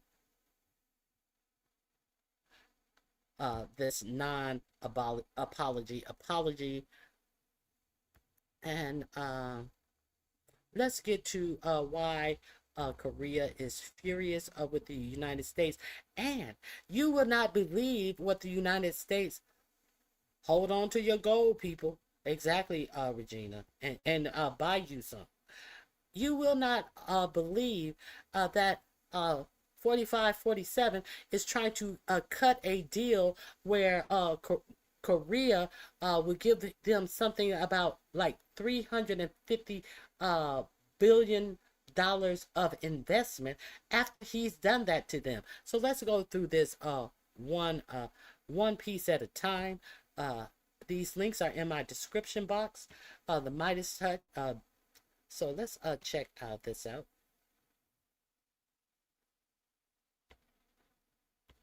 They're canceling military projects with the United States, canceling military contracts with the United States, and they are looking elsewhere. Europe's just saying we're going to buy from Europe, not the United States anymore. We saw Canada as well doing a reevaluation of its F-35. Now, this is because 4547 has had little to say about Russia invading Poland space, and they also invaded, I forget, another sovereign nation that is supposed to be our ally. And he has said little about it. So a lot of these, our G7 allies are not going to be buying from, Lockheed Martin and Boeing, who gets all of this money into defense contracts. They're not going to be buying our submarines. So this is what is going on in that arena, because he's such a fucking puppet for Putin. Orders, and we're seeing this around the world. Trump viewed as not a reliable person, and that Trump has previously even joked about putting in a kill switch into our military weapons, and people see how he's treating Ukraine right now, how he's sucking up to Vladimir Putin. So take a look. Yes, early in his administration, when he was talking about Canada, I think it was Canada buying our fighter jet.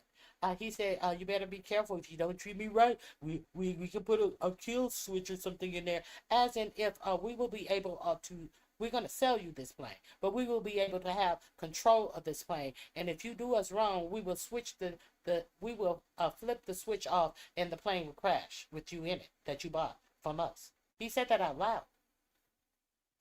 Right here, a big loss for Trump in the United States of America as Denmark chooses a Franco-Italian air defense system over the U.S. Patriot air defense system. That contract's about $8 billion going away from the United States in favor of this Franco-Italian company. And this decision comes after the United States has threatened to annex Greenland, which is part of the territory of Denmark. And then the United States has engaged in an espionage campaign to try to topple the leadership in Greenland so that America could conquer it. You think Denmark's going to want to buy your military equipment? Are you freaking stupid, Donald? You think that's a good look, to a good way to treat your allies? By the way, as Poland has invoked Article 4 of NATO, which is the consultation step before Article 5, which is we're going to have to go to war potentially together to stop Russia's invasion of Poland with drones. Now, 4547 said, "Oh, I think it could have been a mistake. I think they could have been a mistake. Nothing serious. No serious talk about it." And now, the rest of the G7 is talking about this Article 4 solution, but 4547 said it was a mistake, and it pissed off the president. Donald Trump's response is, I don't really think that Russia did it. I'm not really going to cast blame anywhere here. It may have been a mistake. I don't know what happened. So what did Russia do? Well, they sent drones into Romania, another NATO ally. You show weakness, Putin escalates, Putin tests the resolve of NATO, and Donald Trump is showing that not only does he not have resolve, but he's a Putin bootlicker. That's what he is.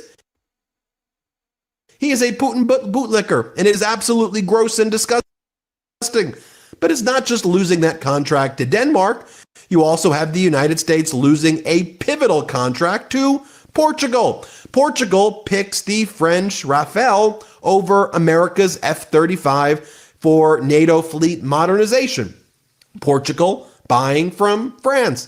And by the way, we're seeing all across the country, or rather all across the world, countries reevaluating their military purchases in the United States. At the same time, you see tourism in the United States at beyond recessionary levels at this point. You want to look at the economy of Las Vegas right now? It's getting absolutely crushed as a result of Canadians, Europeans, Australians, people from around the world, people from Africa, Mexico, Central America, don't want to go there.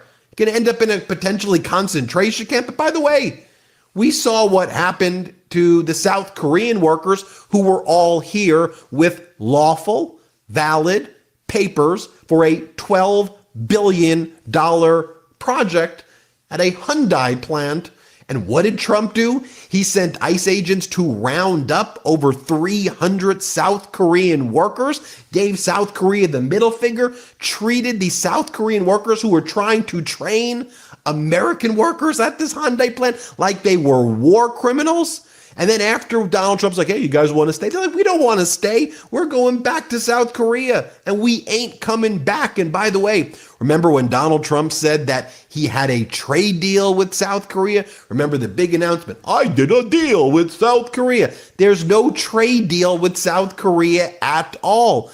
And Donald Trump's Commerce Secretary, Howard Lutnick, had to admit there is no trade deal, and there likely isn't going to be one with South Korea as a result of the United States treatment of hardworking South Koreans who were trying to be here in the United States to train American workers after billions of dollars of investments by South Korea.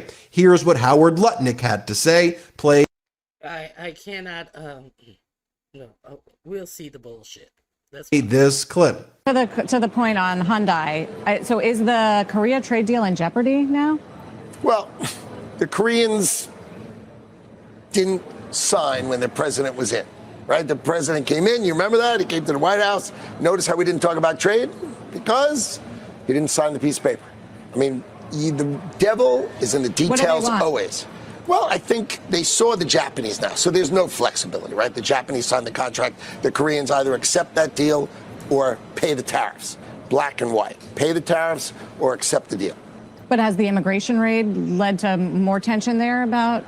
I think you're going to see President Trump go out and address that. He knows that to build these great factories, we need leadership of people who've built them before if he wants to do it fast. So I think he's going to make a deal with the different countries that when they want to build big here, he'll find a way to get their workers proper work visas, meaning short-term work visas, train America. They already had that. They already had that. These are the imbeciles. Do you think that this administration is working for you? Let me go on to my next story about this. I'm going to share this with you. The South Korea position on this. Trump begs for what's the name of this video? Trump begs Korea, Hyundai, LG to come back. If you now this YouTuber actually lives in Korea. To apologize to South Korea. That's the subject of today's video. Let me show you the headlines. U.S. diplomat expresses regret over immigration raid on Korean workers. And the person they sent, it's not Rubio. This guy, I think his name is Christopher Landau. I think he's like the second at the Department of State, so not the head. Oh, so they sent a nobody that nobody has heard of to go and grovel after they fucked up. And I'm going to show you why they fucked up, too. Person, right? Not Rubio. And this is even also Donald Trump.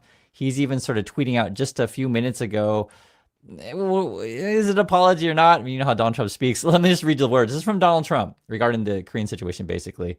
I don't want to frighten off or disincentivize investment into America by outside countries or companies. We welcome them. We welcome their employees, and we are willing to proudly say we will learn from them and do even better than them at their own game. So is that an apology?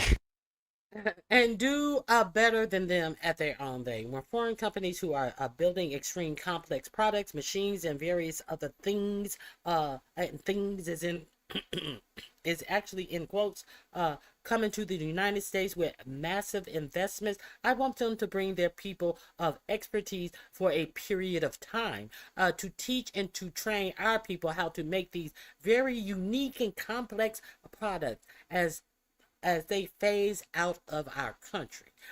Show us how to do it as you phase out of our country. He is very clear. We will use you, but you got to get the fuck up out of here. So who he gonna use next? Who they gonna use when there are no fruits and vegetables being harvested? Who are they willing to use next? Surely he does not believe that black people have advanced IQs. So do you think that he's gonna have hey, I'm just giving you the information. Do with it as you choose. Okay. And leave our country and back into their land. If we don't do this, all of the massive investment will never come in the first place. Chips, semiconductors, computer, ships, trains, and so many other products that we have to learn from others how to make, or in many cases, relearn, because we used to be great at it, but not anymore. Okay. So this is his apology. We are willing to proudly say we will learn from them and do even better than them at their own game. This is his apology that I wanted you to. I mean, best way to think about Donald Trump is like he's that abusive husband, that abusive boyfriend. He's like, oh baby, I didn't really mean it. Please come back, right? And it's also kind of like, and this is real, because Korea has invested so much in the USA, it's like when you get married to someone and you both got your name on the house and one person's abusive and you're like, I got to get out of this relationship, but I got money tied into this said thing. How do I get out? What do I do? And you guys know this, or we have kids together. I really want to get out. What you do is you burn the house down and collect the insurance money and give him a quarter of it. That's what you do. But what about the kids? But this person's like really bad. I don't, and you guys know this. It's hard to do business with Donald Trump. You just can't. But again, your money's tied up with this stuff. And then the way Trump is talking, like his own language, we'll read it again. I don't want to frighten off or disincentivize investment into America by outside countries or companies. We welcome them. We welcome their employees, and we're willing to proudly say we will learn from them. Okay. Let me see. Put this in context. The Americans, the deal they were proposing to Korea was invest in USA, and you'll get 90% of the profit until you get your investment back. Okay. So basically invest in USA, you'll get your money back. That's kind of what they're saying. Well, theoretically, but then after you get your initial investment back, then USA wants 90% of the profits. So then there's not really much incentive to work with USA if that's a deal you're trying to make in the. I make the best deals. Invest in the United States, and when you make your money back, you can stay in the United States, but the United States will get 90% of your profit. This is the deal that this nincompoop is telling us, that he's bringing manufacturing jobs back to the United States. What fucking fool would take that deal? There's nothing in it for them. Get the fuck out of here. Okay. Just in case you didn't know. Been saying we're not going to sign anything that's completely, unreasonable. Why would we do that? Or we're not going to sign anything that's not going to benefit us. And I've showed you this stuff on the channel. So this crap that Trump is saying, okay, let's see what else. If we didn't do this, all of that massive investment will never come in the first place. Okay. Chips, semiconductors, computers, ships, trains, and so many of our products that we have to learn from others how to make. Okay. So literally Trump is saying we don't know how to do this stuff. But not anymore. Okay. He changed his mind here. For example, shipbuilding, where we used to build a ship a day and now we barely build a ship a year. I don't want to frighten off or disincentivize investment to America by outside countries or companies. We welcome them. We welcome their employees. And we're willing to proudly say we will learn from them and even do better at their own game, in quotes, I guess, sometime in the not too distant future. So, well, I'm curious what you guys make of this stuff. This is actually our news here in Korea. I just want to show you. So basically they just keep repeating over and over again. Go to America, they arrest our workers. They arrest some of our elite workers, like our well-trained technicians. This was a drawing from the inside the detention center. I showed you guys in the last video on that. So they actually took notes on everything, because you arrested people who are, highly educated, highly trained. They took pictures, like they document all the stuff that the Trumpers were doing, and they're planning lawsuits, et cetera, which I'm full support of. And so this is the question. Oh, and this is an interesting one as well. There was an English thing they passed around that the people, because they don't speak, some of them don't speak English well, and plus it's words that you may not necessarily know, that they guess they had guns there, and like people felt like they were, if you sign it, you'll get released, which was not what it was. So it was basically signing stuff under duress is what they were reported. And then this guy's like coming to apologize for all the stuff that the ICE did. The whole thing is I'll just be frank. The whole thing stinks. So I think it's a half-ass apology, in my opinion. You're not sending even the top person. You're sending this person like, who are you? Orlando, I don't know. You know, like I said, second. And then you have to also put it in context that the Americans, the way they're talking these days, the aggression and the violence is getting worse. So they have given billions of dollars to mental health and the homeless population. A lot of them don't want to take the programs. A lot of them don't want to get the help that is necessary. You can't give them a choice. Either you take the resources that we're going to give you, or you decide that you're going to be locked up in jail. That's the way it has to be now. Or involuntary lethal injection or something. Just kill them. Hey, Brian, why did it have to get to this point? Right. Just kill him. So according to Kill Me, that's over Just kill him. on Fox News. Just kill him, and you know, I can go on. Now these people have just been sent to America, was handcuffed and shackled. And do you think that the temperature of America wants anybody to cooperate with us? They say they want nothing else to do with America. And on about that, but I'll just say the rhetoric is getting worse. I mean, you can see right there. Elon Musk seems to be inciting violence also. And so the reason I'm showing you guys this stuff is that if you're Korea, and we can see everything that you guys see, but the thing is like, do you want to do business with these kind of people? That's the question. And then you saw Trump's sort of apology, not apology, whatever you want to call it. Please come train our people. Baby, please come back. Basically ends up being, and then I'm going to be better than you. What? And then, baby, come back. You can blame it all on me. I was wrong, and I just can't live without you. Dun, dun, dun. Baby, come back.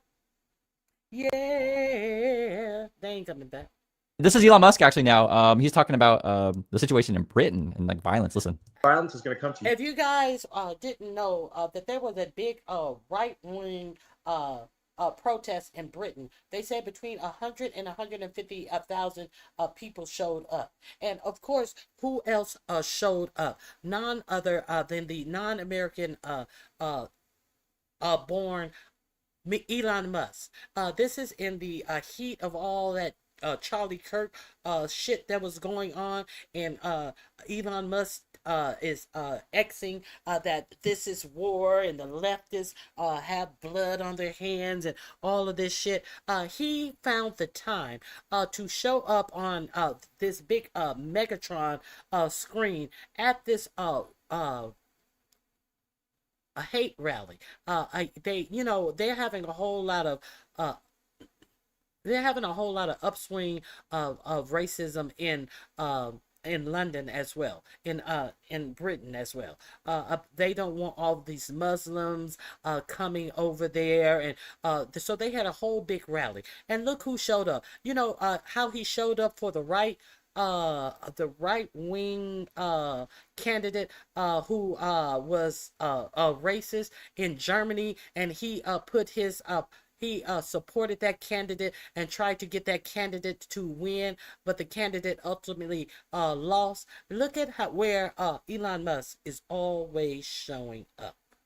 Elon Musk, who had nothing but fond memories of apartheid Africa, where he grew up in. Now, he showed up for this rally, and this is a little bit of his speech. You will have no choice. Violence is going to come to you. You will have no choice. Violence is going to come to you. You will have no choice. You will have no choice. You're in a fundamental situation here where whether you choose violence or not, violence is coming to you. You either fight back or you die. You either fight back or you die. And that's the truth. Today, Elon, I think the British public are telling the world that they're ready to fight back. Good. Yes. Come on, Great Britain. So that's Elon basically, in my opinion, promoting violence. And in my opinion as well. Just in case you missed that's who went into our government. I don't want to bemoan any of this. Now, let me show you more regarding. Let me show you more about regarding these Koreans and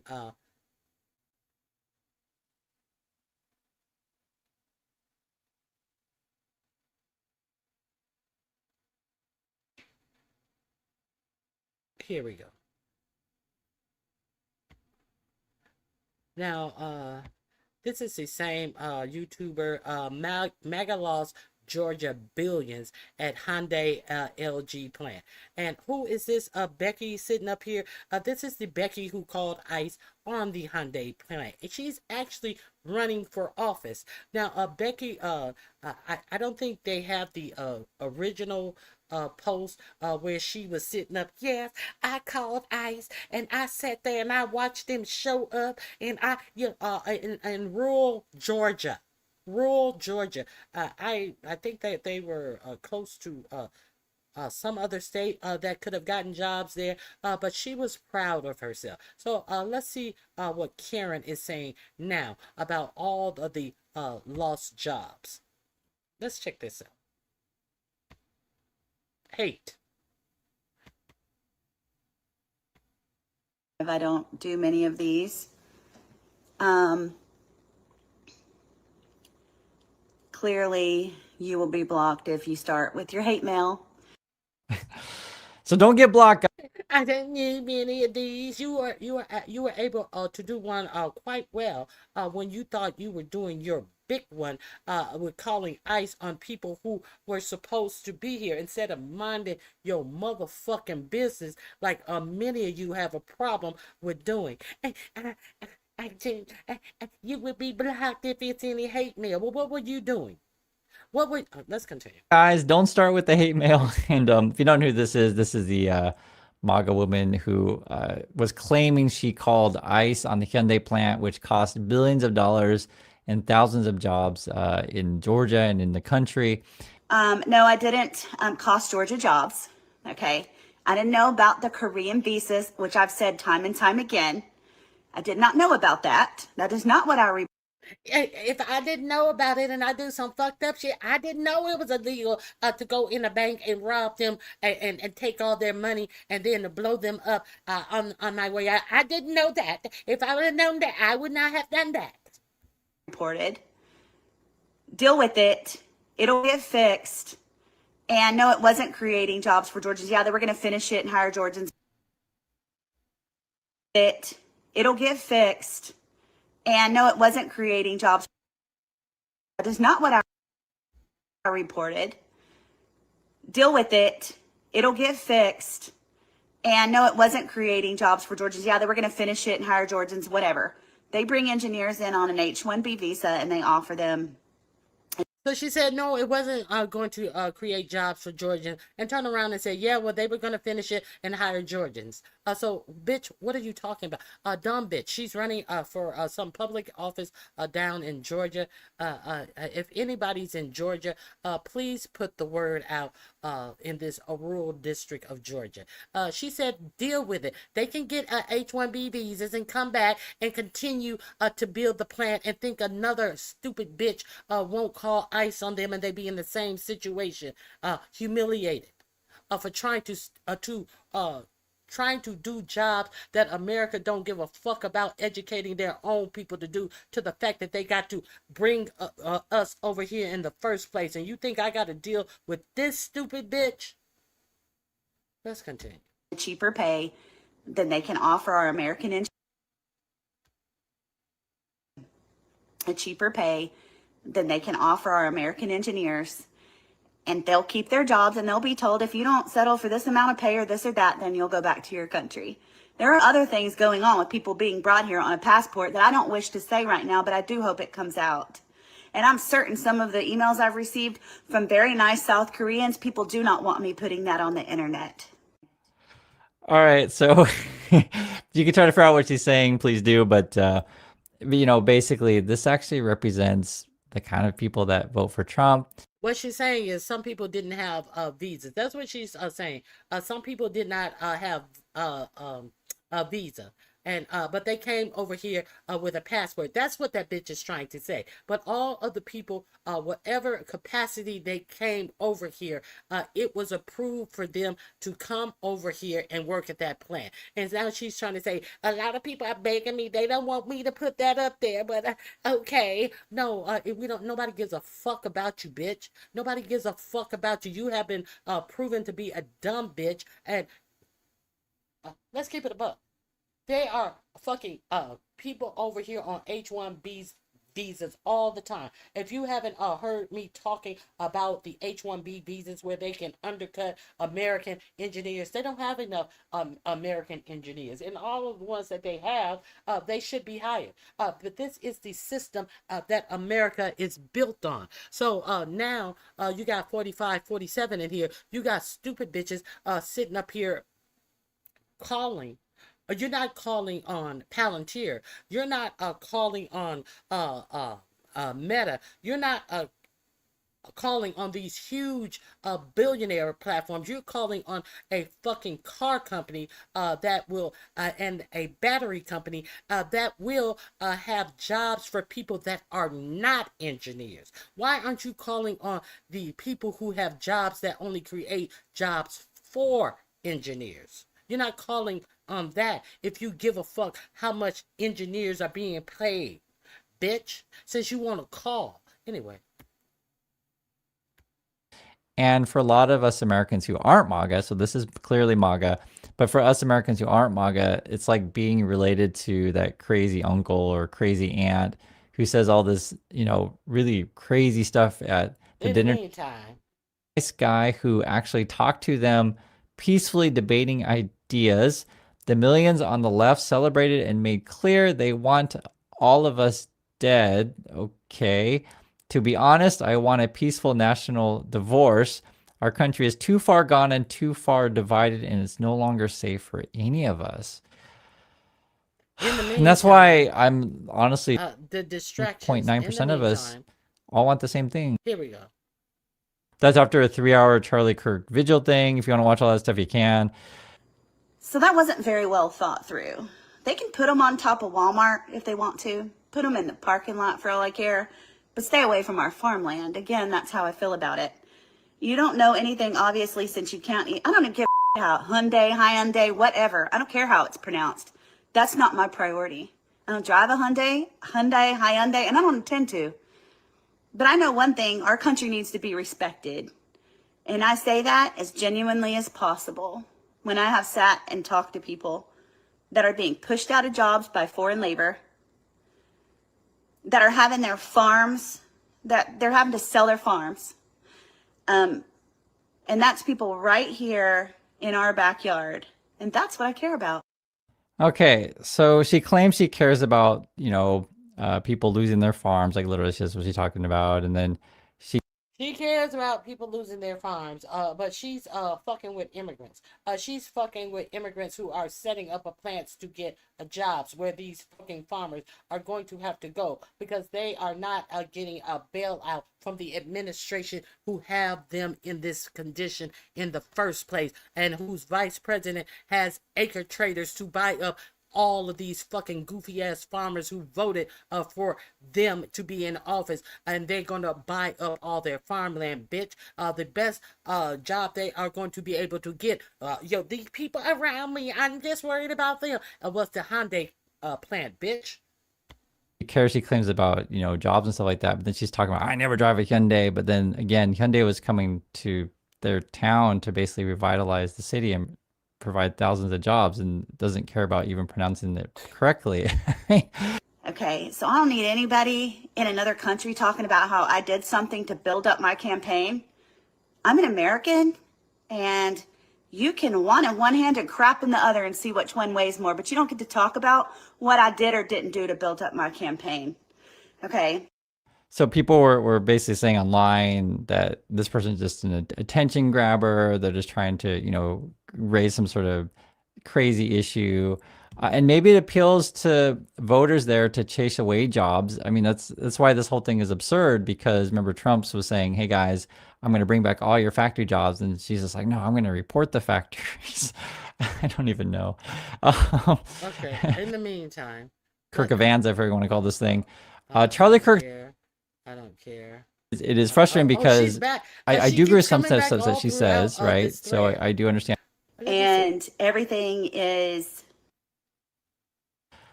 Does she know that? I don't know. And everything is just dilapidated. And if we continue to let people attack our farmland with solar panels and dry up their wells with their manufacturing plants that they're putting in, then you're going to be driving down the road in 10 years. And not only are you going to see manufacturing plants that are dilapidated, but our farmland's going to be dried up. The United States is dilapidated. They're drying up the farm wells. Do you have a data center anywhere in the vicinity that you had nothing to say because you found out that it was the data center of some big billionaire and you shut your motherfucking mouth while you talking about the farm, about the water that is being dried up, bitch? And you are American. You have so much pride. Come to find out, you're living in a fucking hovel town with all of your pride. How come you guys didn't pull yourself up out of the bootstraps? How come you're letting all of the land around you become so disgusting and broken down? But you're running for office. You're gonna do so much. And we're going to be relying on China and Bill Gates for our food. So that's my number 2 issue. I don't follow. You're also going to be relying on J.D. Vance and whoever J.D. Vance puts on this farmland and all of these hedge fund guys who determine that hey, I have my money on this farm and I better make some money off of it. And how are they going to make money off of these farms that they are allowing all these hedge fund people to invest in? How are they going to make money off of that? They're going to have to make sure that somebody is out there doing that farm work. If you're not scared, you better be. If you're not paying attention, you might want to pay attention. And then she'll complain about China nonstop. But yet, do you know today, even though you're complaining about China nonstop, that your Trumpers are meeting with China today and they're making some sort of deal on TikTok? And I think what's probably going to happen, I mentioned this before, that Trump's mostly concerned about having a popular TikTok account. You never know with these people if they're making some sort of deal to where they can make it so all the MAGA, influencer people and all their MAGA politicians and such will get more heavily favored in the algorithm. And I'm tired of elitists and politicians running our government. We need teachers and farmers and our neighbors to be making decisions in Washington, D.C. Real people with boots on the ground. That's how it should be. If it was up to me, they'd run it like jury duty because it keeps the integrity of the system. We need term limits. God bless, there are some politicians I absolutely love. She ain't never lied about that one. Now, let me finish. And I don't care how long they serve. One is Senator Kennedy in Louisiana. I hope he stays forever until he's 100. And that is he is indicative of why we need term limits. I said. He is the reason why we need term limits. But you have some that are so corrupt, from the Pelosi's to the Chuck Schumers to the Maxine Waters. They're a Trojan horse. So that, for example, bitch, calling out the usual name. I'm surprised she didn't add AOC in the squad and all of these predictable names that she has absolutely no foundation to say the things that she said about them. But I love old chicken liver eating Kennedy. He's after my heart. I tell you, that country boy is after my heart. My mama used to tell me when I was growing up, a chicken is a chicken, but a rooster hit chicken. I don't know. All of that bad colloquialism that he is spitting out, all of that ignorance that he portrays when he really doesn't talk like that. I want you to understand that all of that country bunking, old down home talk, old lady naked talk, all of that is a facade. I tell you. Okay, we're done with that. Okay, so I showed you that. Now I want to let you know about this deal that 45-47. After all of this, this is the deal that 45-47 has presented to Korea. And one, oh God, is that the same one? That's the same one. Hold on.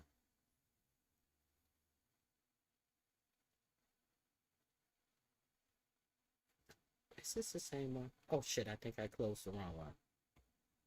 Oh, okay. Let me give you the new deal that he wants Korea to buy in and invest in America. After all of this, here we go. This is called a Trump war. Here we go.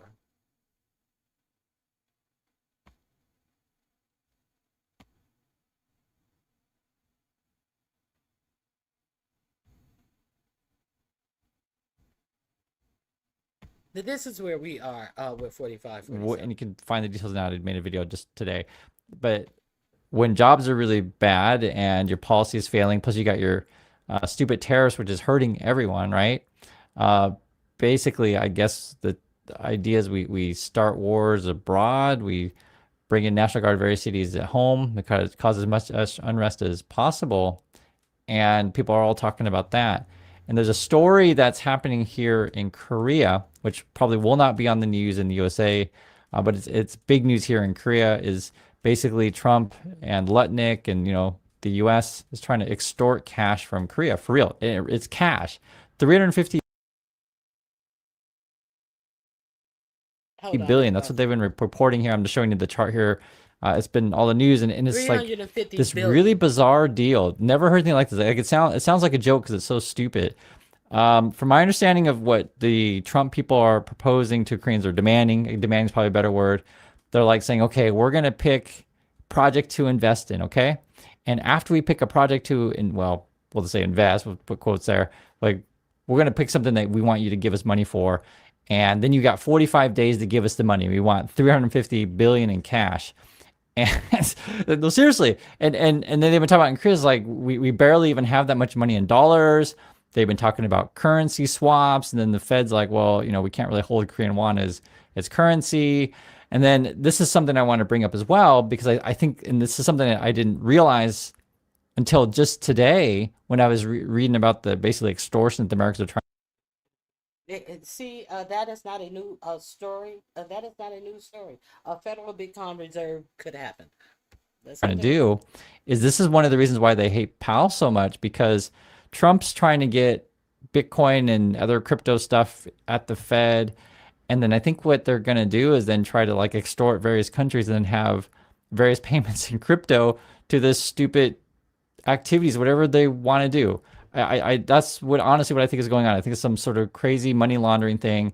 And again, Americans probably won't be talking about this stuff because you'll be busy with other things. And I completely understand. If the National Guard comes to my city, I'd be pissed off, and I'm going to be talking about it all the time. And I'm going to talk about this stuff. Like literally, I mention it, but. And that's why the National Guard is coming to your city. That's why they are talking about war with the left. That's why the flag is at half staff. That's why all of these bills to make holidays for somebody who demonize you and your intelligence. That's why. All the while, this is common knowledge going on to rob our treasury. Let's continue. You have to put this all in context. And I understand people want to talk about Epstein stuff. You want to talk about that, that's fine. If there's news on that, I will tell you.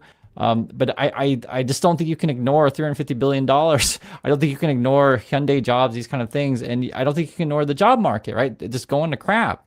And so you have all this stuff happening. It's so frustrating because I can see what these people are doing. These are bad people. There's no other way to put it. I in my lifetime, I didn't think I'd ever see the American presidency go down this route. Not like this. I mean, have you seen like, a president have like this open crypto scam with his name on it, and his wife's got a, crypto, and then trying to extort money from like a lot of money from other countries, and then talking about promoting crypto again. Then we're starting wars to cover up the crypto stuff, so then no one in America is talking about it. And then JD Vance, he's running his like 2-hour podcast thing, and they're talking about cracking down on the far left and reporting your neighbors. That was the talk. I just read the highlights. While sitting in the White House doing so. while sitting on a filling in for Charlie Kirk in the White House, saying these things. Do you not see what this administration is up to? So I'm not going to listen to 2 hours of JD Vance, but you can pretty much figure out what it is, right? And this is serious. Like they're seriously going after groups, and what they're going to do, and this is their strategy. They're going to claim basically. White House plans broad crackdown on liberal groups. Some of the highest ranking officials in the federal government use Charlie Kirk's podcast, guest host by Vice President J.D. Vance, to lay out their plans. Basically, everyone's a terrorist, and if they say, okay, you're a terrorist, or whatever, if you say stuff that we don't like, we're going to declare you a terrorist, and then they'll figure out ways to take away your passports, seize your bank accounts, whatever. That's their plan right now. I mean, we need to get the midterms ASAP. I'm telling you guys, because the crap that they're pulling is, I just haven't seen anything like this in my lifetime. I mean, the only thing I'm thinking about, like just in American history, would be the stuff that the USA pulled years ago, be it steal land for the Native Americans, imprison Japanese Americans, enslave African Americans, like these kind of things. I mean, that's, and Trump doesn't hide it. I don't talk about like all the crap that they pull every day. It's hard because. Okay, so that's all I have for you guys today. I am going to recommend. I appreciate all of you guys. She watches Fox Entertainment 24/7 and live in conspiracies, propaganda, and lies. That is the same old racist rhetoric. They taking our jobs. They are taking our jobs. Hey Max, good to see you. Now, that is all that I have for you guys. I just wanted to update you. I got a lot of those links that I showed at the end. They were really from yesterday because I went a whole nother way yesterday. But I am going to drop this link in. I saw that he was live. Oh, I saw that he was live, and it seems like he's on. He announced that Pierce Bronson had invited him over to do a show. The Amazing Lucas, and I just happened. They big mad reviewing my Pierce Morgan debate. So I think it was either Saturday or Sunday. I was over there, and he mentioned that Pierce Morgan had invited him to debate, to come on his show, and now it appears that he actually went on Pierce Morgan's show. Now he is reviewing his own appearance on the show. I'm gonna drop his link in the chat. Go over there and check out the Amazing Lucas. He does a great commentary. He's a brother. He doesn't really curse much. He's on the same spiel as Reese Waters, but he goes in. So I'm going to go over there and review his review of him being on Pierce Morgan.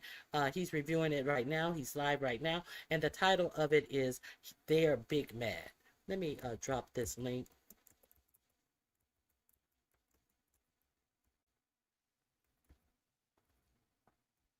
I think it's LUC. Okay, let me drop his link right now. Go over there and check it out, because Pierce Morgan is insufferable, and I think that the amazing Lucas will be able to go toe to toe with him. Here it is, right here. I'm dropping it, Regina. Go over there, and you can tell them that Ronnie Q sent you. There's the link. I appreciate you all for showing up. I hope you guys have a great time, and I'll see. What's tomorrow? Tomorrow, Thursday. I will see you on the YouTube streets on tomorrow. Let's get over there. You're welcome. All right, thank you for being here. Please hit the like button on your way out, and I hope you guys have a wonderful remainder of your night. I'm gonna turn him on, go walk these dogs, and get into something good.